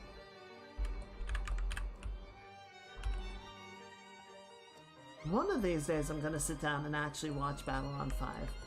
It's been on my list for years. I just never got around to it.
Yeah, so let's bring this over a little bit, right? We want to kind of balance out the relationship between these two. So that the bridge of the nose feels like it's sitting in the right spot.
shots stuck in my head.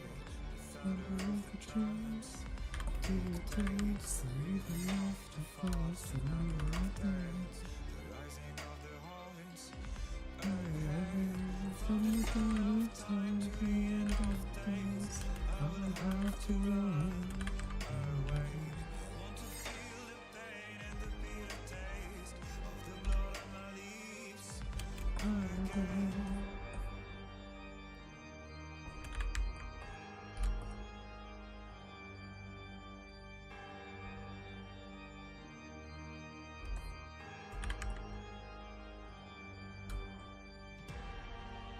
Good. Feels a little off. But still in an okay spot.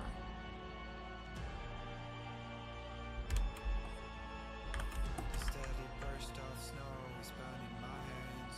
I'm frozen to the bones. I am a million miles from home. I'm walking away. I can't remind your eyes, your face.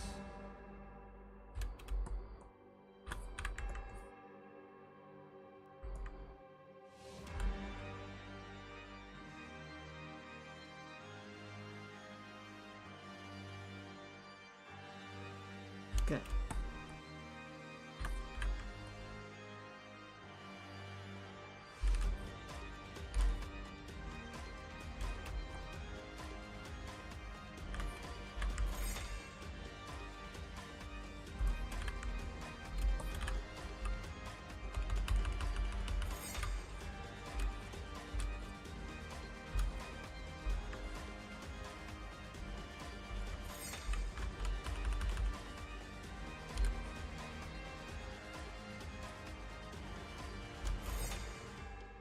Right, we got a little bit of a tangent here.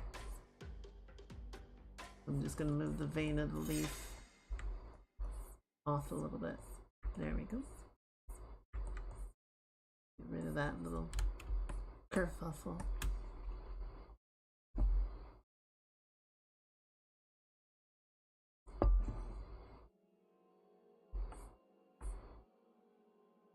Okay.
Yeah, if we had tried to do this back in September, I would not have been able to get the tones for this the way that I would want them to be. Like I would have had to like back off from the cooler shading, and it wouldn't feel right. It wouldn't look right.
I'm gonna pull a little bit of this in, just to sort of add this like hot pop of color of light right in here.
Okay.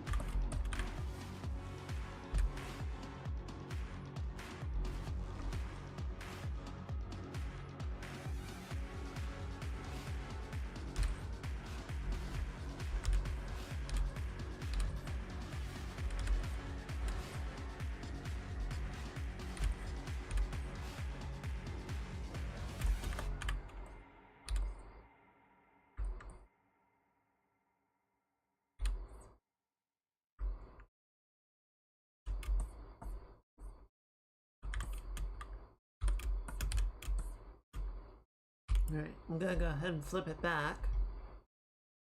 But I think that is where we are going to have to call it for tonight. This time, my friends. It's time to wrap it up. Let me see, let's find a little something to play out to. Sure, you know what? This'll work.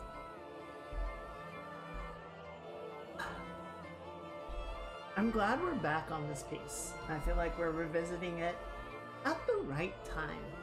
It feels good. Feels appropriate. Man, looking at the thumbnail on stream, it's like, damn. Oh, I'm happy with how it's progressing.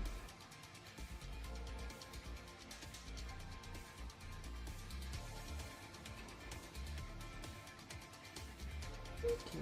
I'm glad you like it. I'm glad you like it. I'm very happy with it so far. I think it is going in a very good direction. There's a lot still that I want to refine.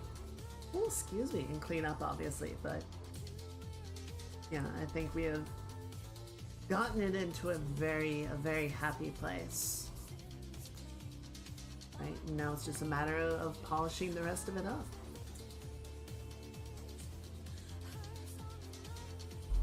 Thank you for being here, everyone. Thank you for hanging out. Thank you for chilling. And for starting off the stream week so good. Let me look and see who is online tonight. I'm gonna go ahead and shut down the YouTube VOD, so everyone say goodbye to the VOD squad. We'll see you guys on Thursday.